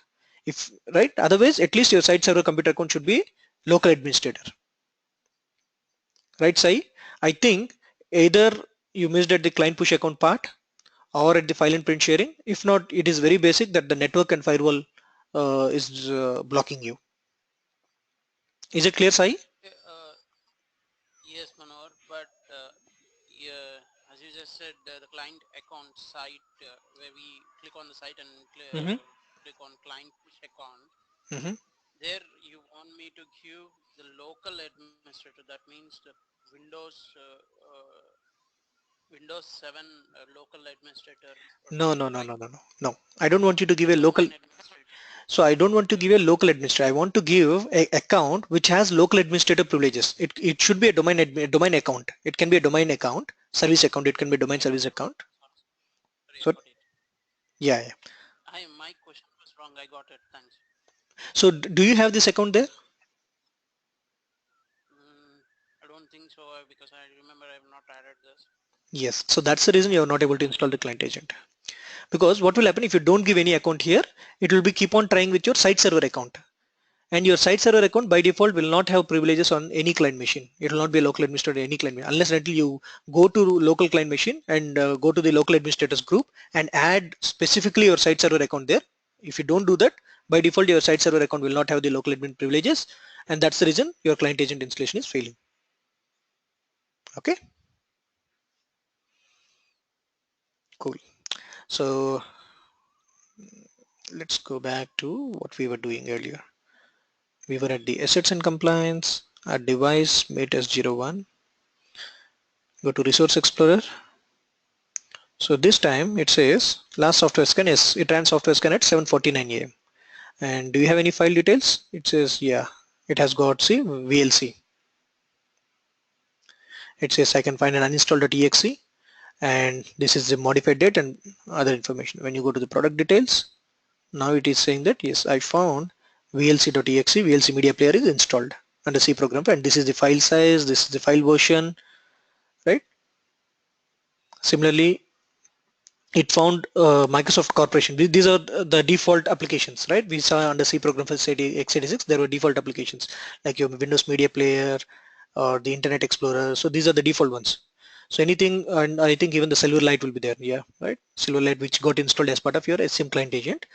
So anything whose publisher is Microsoft Corporation, that's what you see here, and then you see VLC Media Player, right, guys? So now we got this VLC Media Player information from the software inventory, right?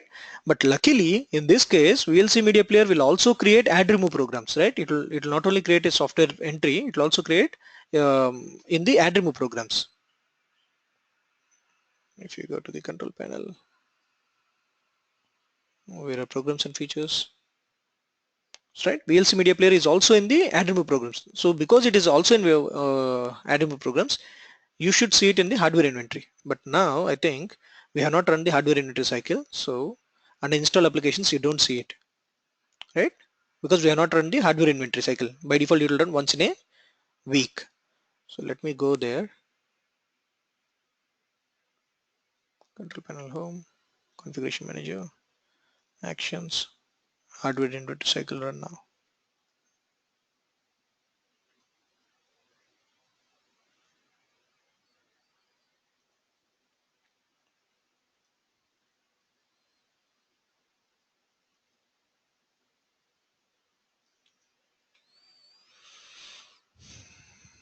Hardware inventory shouldn't take much time.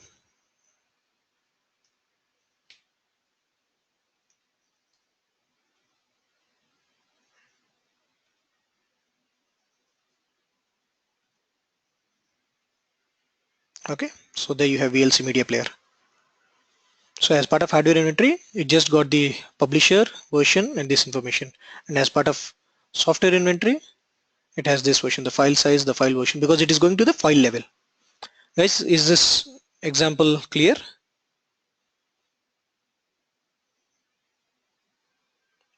Any doubts here, guys?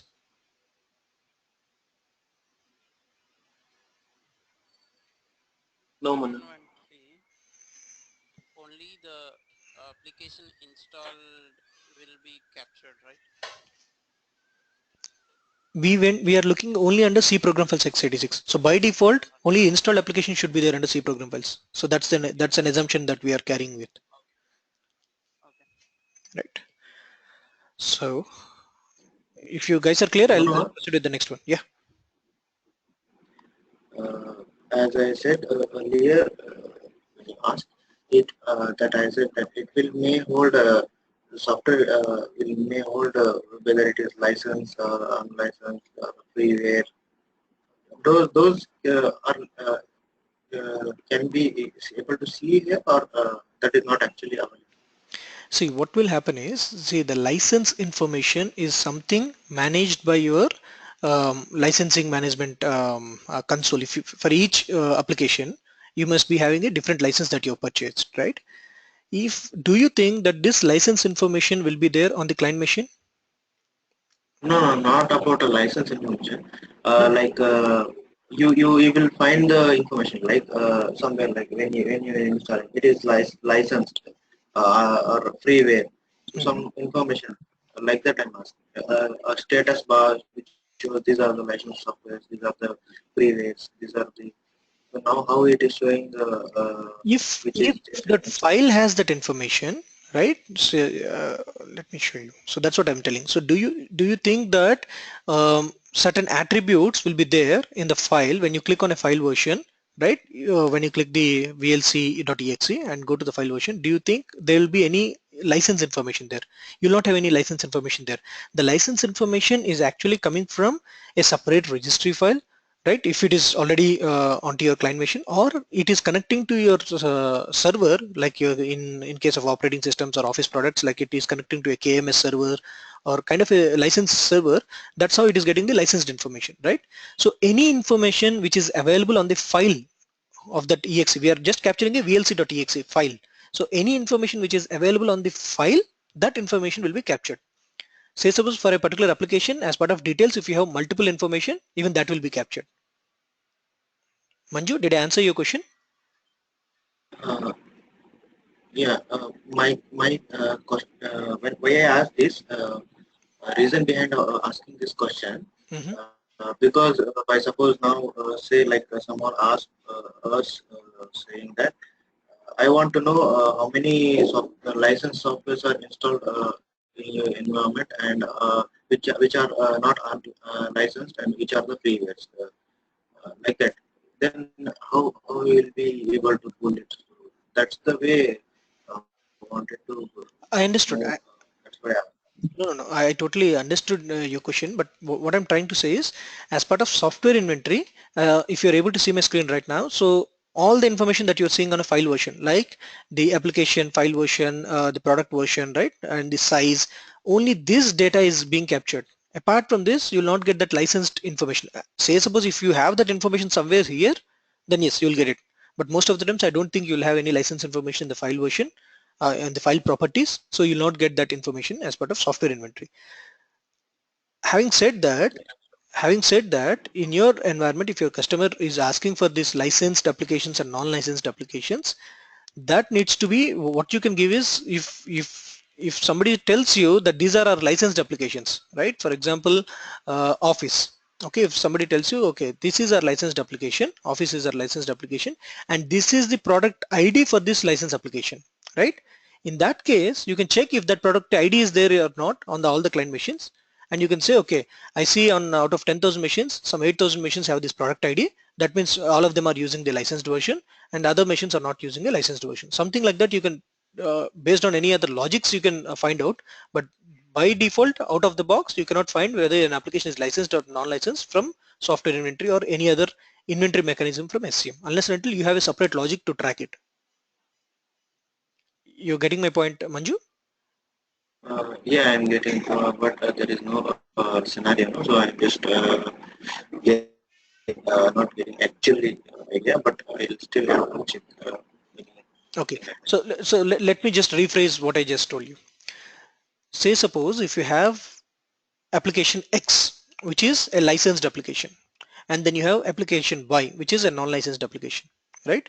Now, X has a product ID, right, and Y has a different product ID. So now what you can tell is, if your license team or the software application team or the application owners, they come back to you and they give you information that anything which has this product ID is a licensed application. Anything which has apart from this product ID, if it has something else, then it is a non-licensed application. Like this information, if your application owner is giving you, right, application team is giving you, then you can search your hardware inventory to find these product IDs and give a report out of it saying that, okay, since this particular product ID is installed, I believe these are licensed applications, and these many machines have licensed application and these many machines have non-licensed applications. So what I'm telling here is that kind of logic, if your application team is giving, then based on it you can tweak and find out the build a report out from your inventory. But by default, whether an application is licensed or non-licensed, such information, there's no SCM feature to get that information. I have another two questions here. If they give me, so I need to put a requirement that I need a product ID and the detail whether it is licensed or unlicensed, those details. So while collecting that, how do I search number of applications? This is the first question. And second question is people will say, I want to know. We are doing some report or something. So we want to know how many softwares are running installed on your environment. How can I need a report like that they'll say. So how can I, from where I can pull that? From here it is possible, or again I have to run a SQL query. Okay. So here's the thing. First thing, to answer your question to the application team. So to the application team, you will not tell them that I need product ID or anything as such. What you will tell them is, tell me how to identify whether an application is licensed or non-licensed. That's the question you're going to ask your application team. So product ID is just an example that I gave you. So in your environment, when you ask your application team, they might come back and say that there will be one license file .lic file under C program files x86 when you go to that application folder, like team setup is the application folder, file name. So they say that when you go to C program files x86 team setup folder, there you will find .lic file. If you have this .lic file, that means this application is licensed. If there is no .lic, then this application is non-licensed. For example, that is just an example, okay? So like that, when you go to your application team, the only question that you're going to ask them is, tell me how to identify whether the application is licensed or non-licensed, because they are coming with they are asking you to give a report of licensed and non-licensed. Then you're asking them, okay, how to identify them? So give me a attribute. Now, when they tell you that this is a file or this is a registry value or this is a WMI or somewhere you can fetch that information, right? Then accordingly you can, if it is by default it is coming from hardware inventory, fine. If it is not coming from hardware inventory, you will try software inventory. Okay, even if it is not coming from software inventory, then you will go with extending the hardware inventory, right? I showed you how to extend the hardware inventory. So you'll create a new class and find that info, fetch that information. So first question will go to your application team, how to identify an application is licensed. Okay, if they say that there's no way to identify an application is licensed from the client machine, there is only, it has to go to the license management server and find out, then there's no way that SCM is going to bring that information, because SCM is only checking the client side information. If there is something available on client side which can be manually read, you are automating it. If there is no information which can be manually read, you cannot automate it, right? So that information which can be manually read, your team should tell you, application team should tell you, this is where you have to check, that your team should tell you. Okay, application team. Okay, that's to answer your first question.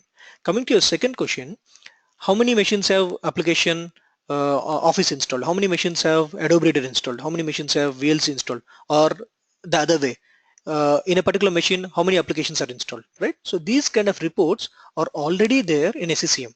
So when you go to SCCM monitoring reports, I was telling you that there are at least 200 plus built-in reports. So they come by default. So you don't need to create a new report. So such kind of all different kinds of permutations and combinations, all these kind of reports, 200 plus reports are already built in. So when we install reporting services point, right, on this lab, in this lab, so under reporting, you'll find all these kind of reports. You just need to right click and run report and give a collection to it on which collection it has to run. So the moment you give the collection, all systems or any other collection, so under that collection for all machines it will run and it will give you a report saying that these are the applications installed. Make sense? So by yeah, so by manually only while individually getting the application name or information only, I can pull the report, not like commonly I can pull, right?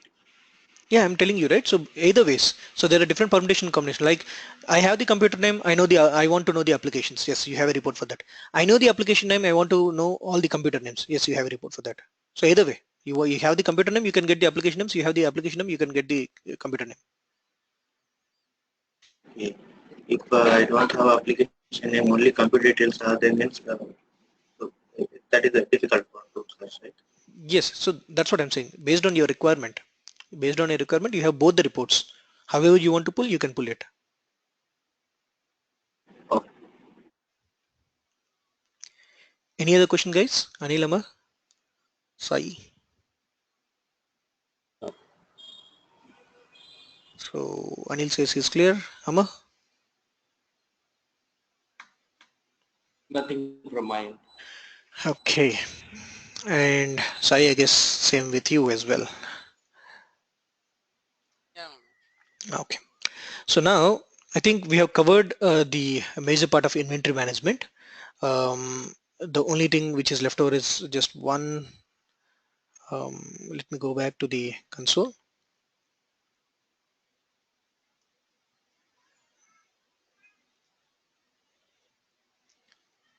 So when we look into the reports, right, that's when this you'll get the missing part of inventory management, because based on inventory management, I'm showing you in the Resource Explorer, I'm showing in the SQL Management Studio, I'm also showing you collection. I have created a collection query out of it, right? So these are the different things what we did. Similarly, you can also get this information as part of reports. So that's one part which is missing. I'll cover as part of reporting, and the other part here is little bit of theory. I'll not take much time. I'll just spend another 5 minutes to explain the theory and then we'll wind up the class. So the most popularly used things I've discussed, like the MOF file, the classes, right? Under hardware inventory I've discussed, and similarly under software inventory, the reporting the inventory details based on the file types. This is what I've discussed. Now there are two more two more parts to it, which are not really used in the production environments. They're just there, but I'm 100% sure, like in my entire career, I've never ever seen any client using these two types of inventory, but I'm just giving a theory information for your knowledge. So in hardware inventory, just like MOF, you have something called MIF. Okay.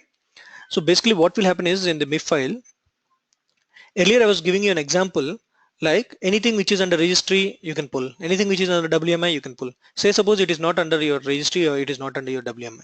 It is nowhere. Okay. Then how to get that information? It is just lying on your node on your book. You have a book, okay, and in that book you have a on a paper you have written like, okay, this computer, this is the information related to this computer. It could be a information related to that computer, but it is not nowhere there on your computer. You don't have that on your computer, right? Or you just have it in a CSV file. You just have it in a notepad, right, guys?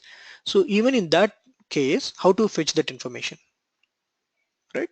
So what you will do is you will actually copy this information onto your computer somewhere, maybe a notepad or a CSV file. For example, it is a BIOS information. Okay, let's think that it's a BIOS information which cannot be captured as part of hardware inventory. Let's assume. So what you'll do in your C drive, you create a notepad. Under that notepad, you'll write like, okay, the attribute, the value for BIOS XYZ is so and so. You have copied and written there in the notepad. Like this on all the machines, there is a notepad, right? Now, as part of MIF, what you can do is you can edit a MIF file. It has its own syntax, just like your MOF file. It has a syntax wherein it will go to that particular file, C drive, go to that particular notepad file, read what is the content in that notepad file, and then pull that information into your hardware inventory, saying that, okay, this particular machine, this is the information. Okay, so in MIF files we have something called ID MIF and no ID MIF, but all that is theory. But in practical, nobody will go to that level, because nowadays any information will be added to registry. See, say suppose take that same example of BIOS. Okay, instead of writing into a notepad and copying it there, why don't you create a registry and in the registry put this BIOS information there? Anyways, your hardware inventory can fetch the information from there, right? So anything can be written into a registry. You can just right click and write a registry, right? So it's not really required these ID MIFs and no ID MIFs. Nobody is using it, but just for your understanding purpose, so that you know that something like that exists, I'm telling you. Is it clear, guys?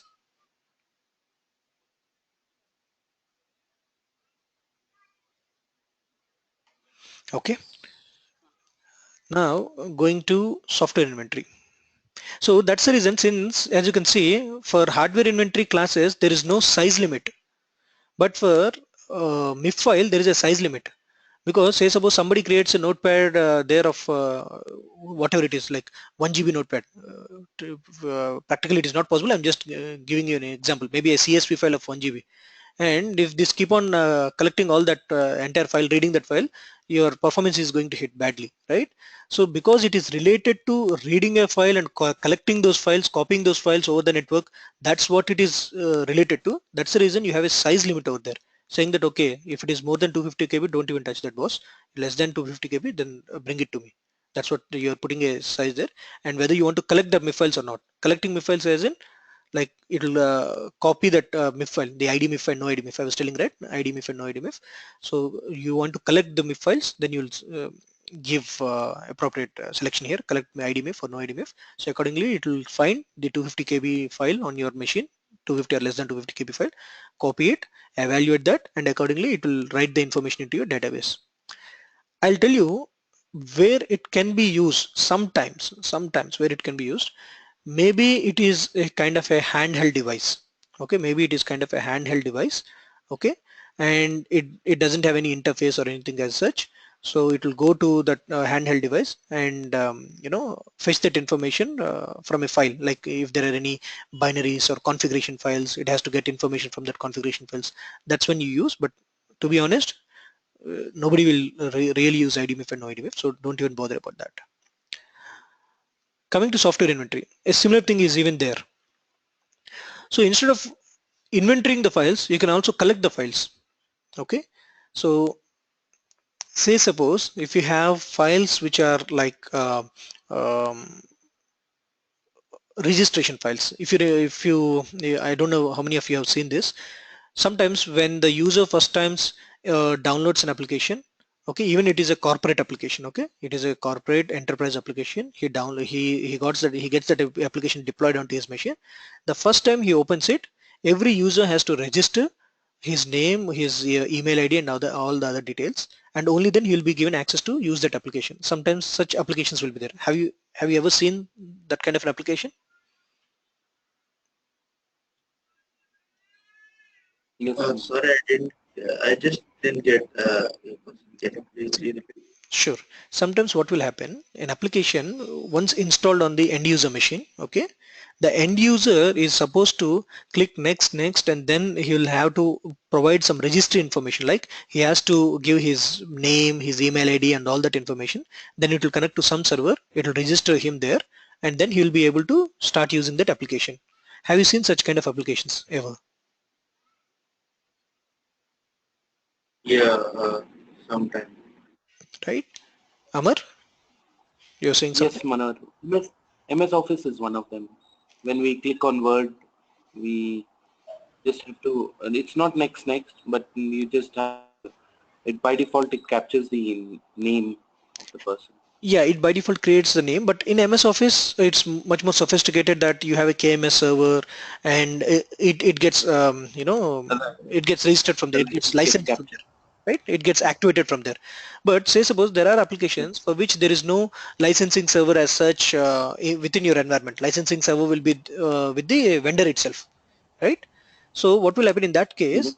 A registry, not registry file, a registration file like RGS or any kind of registration file based on whatever information you have provided will be copied onto your machine. Okay, this is just an example I'm giving.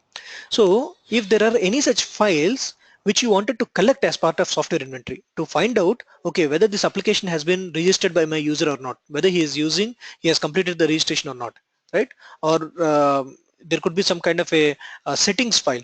So whether what are the settings that have been that are being used by my end user for this particular application. For Flash Player, there will be a separate settings file, right? So if you want to gather such kind of settings file, global settings files, or some kind of registration settings files, so in that case, what you'll do, you'll give the path and you'll give the exact file name or the file extension, right? Then that file will be copied to your SCCM server. So earlier what we are collecting, we are collecting just the inventory. We are collecting a information.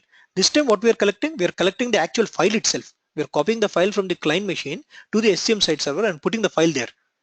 So that will be used in a later stage for a different purpose. Maybe you have a separate team which will be looking into that registration files, or they'll be looking into those global settings. They needed it for some other purpose. So basically you wanted to collect the file and give it to some other team. You want to collect a file from all the machines and give that file to the separate team so that they wanted to do some kind of analysis. You require the file, not the information, not the data, not the inventory. You want the file itself. Then you'll select here for very specific reasons. You give the exact location. Then similarly here also, since you're collecting a file, you have to set the maximum size of that file, right? So it will be in KBs. Like if you put 500 KB or whatever. So the moment you select here, right? You can say stop file collection when the total size of the file exceeds 128 KB. If you collect large or many files, this might exceed the network bandwidth capacity, right? So that's the reason it always asks for the file size. So put a file size here, because inventory is defined size. We all know how much size inventory will be, how much size inventory will be using, and by default, that's not that much performance interest. But when you're giving here, it's completely dynamic. A file can be of any size, so you have to restrict it here, right? So that's the only part which I've left over, the theory part in hardware inventory and software inventory. In hardware inventory, MIP files, you can collect those MIP files. In software inventory, you can collect the files to get the information. Right, guys? Any questions you have in these two things?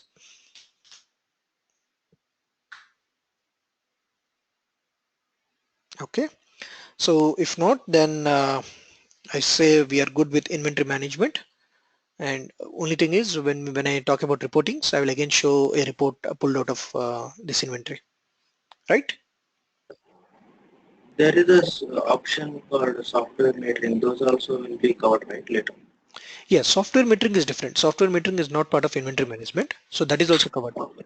So just to give you an overview, software inventory is giving you the applications installed on your machine. Okay, for example, software inventory or hardware inventory is giving you information how many applications are installed and what are the applications which are installed. Software metering will tell you whether the applications are being used by your user or not. So many times you will have so many applications. For example, project Visio. So they might be installed by your company. You might be having a project of Visio on your box on your machine. But how many of you are really using project and Visio? Right? You may not be using project and Visio. So software metering will actually check how many people are actually using those applications. And if they're not using, then accordingly you can uninstall that application based on the reports. So that's where software metering will help you to save some license. Okay, so we'll get into the software metering in the during the software distribution classes or later, but definitely I'll cover that as well. I'll show you how to create software metering rules, and we'll take any one example and do the software metering part. Clear? Yeah, I have other question for hardware inventory. Mm-hmm. Uh, You let's want me to say stop recording, or is it related to the? now related. Okay, please go ahead. Let's say there are some hundred of machines in that. Some 5 or 10 machines was already had information and it is already gathered in the hardware inventory once. And later on, when maybe like audit or something important thing came and the people want audit the hardware inventory to check like they want to know the all the machines information once again with the latest information. So if in that case some 5 machines maybe 2 machines are down or is not ready over network. So that that won't that will that affect anything or we still it will have latest information. See, hardware inventory is collecting, for example, by default once in a week, right? So when it is collecting, when it is trying to collect that hardware inventory information, if the machine is not available, right, the next time when the machine comes up, that's when it is going to collect that hardware inventory and put it in the database. Now the reports what you're pulling is out of database and not from the real time. You're not pulling it directly against a client computer, right? You're pulling it against database. You're querying your database. You're not querying the each and every client computer, right? You're querying the database and trying to get a report out of it. So now what will happen is, if say suppose in your example, like some 2-3 machines are down, so their information must have been already there in database whenever is the last time, recent time it is there. So that information will be showcased in the report. So tomorrow, say suppose if the machine is up after a day or two, if the machine is up, right? So again hardware inventory will run the moment the machine is up, and it will put that information into the database. So when you refresh the report, you will have the latest information in the report. So because the report is running against database. So even if the machine is down, it doesn't mean that you will not have any information. You will still have the information which was latest collected, which was last collected, and which was available on the database. You will still have that. Did I answer your question, Manju? Yeah, uh, yeah, that is okay. Yeah. The last question that is for the system SCM console, not for the hardware inventory, for the software inventory. I saw in my environment like SCM console is there, but it has a restriction. Some of the restrictions like we can't do it. Any example you can take, like we cannot pull it or we cannot do such things. So how is there any possibility like it can be restricted from the server? If this if there is a way. I got your question. So your question is, can we give role-based access? Like, can we restrict the SCCM console features like only certain people can do certain things? Is that your question? Yeah, Okay. like we are accessing and we don't have a complete access on Mhm. the SCM console. Yes. So when you go to the administration node and when you go to the security thing here, so here you have the users. Okay. So in my case, I'm the only user. Mail app administrator is the only user. So, and I have the role of full administrator. So what I can do is, say suppose if I have one more user, okay, any other group, I'll create a group called as SCCM L1 users. Okay, I'll create a group called SCCM L1 users, and then the security role what I'll give them is, see I have all these default templates already there,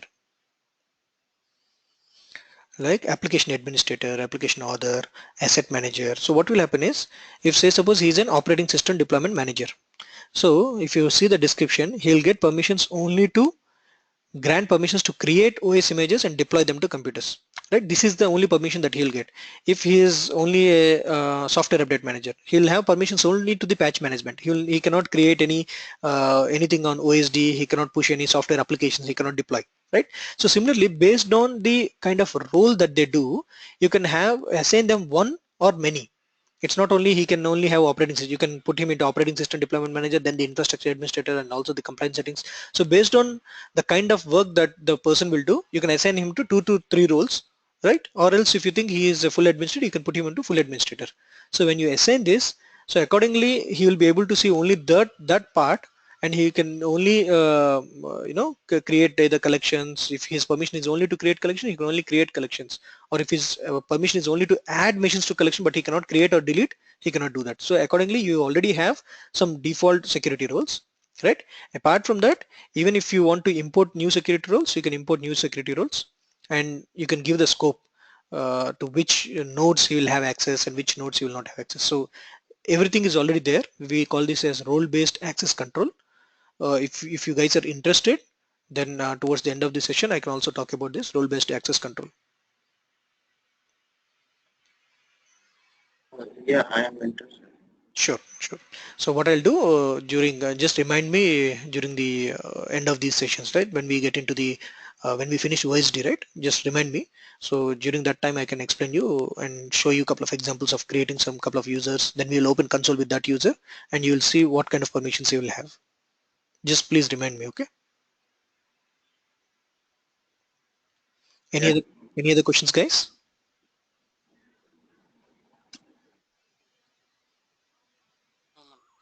Okay, fine then. So let's wind up the session for today, and we'll meet tomorrow. Yeah, but Ta- I have two offline questions. You have 2 offline questions, right? Okay, let me stop recording then.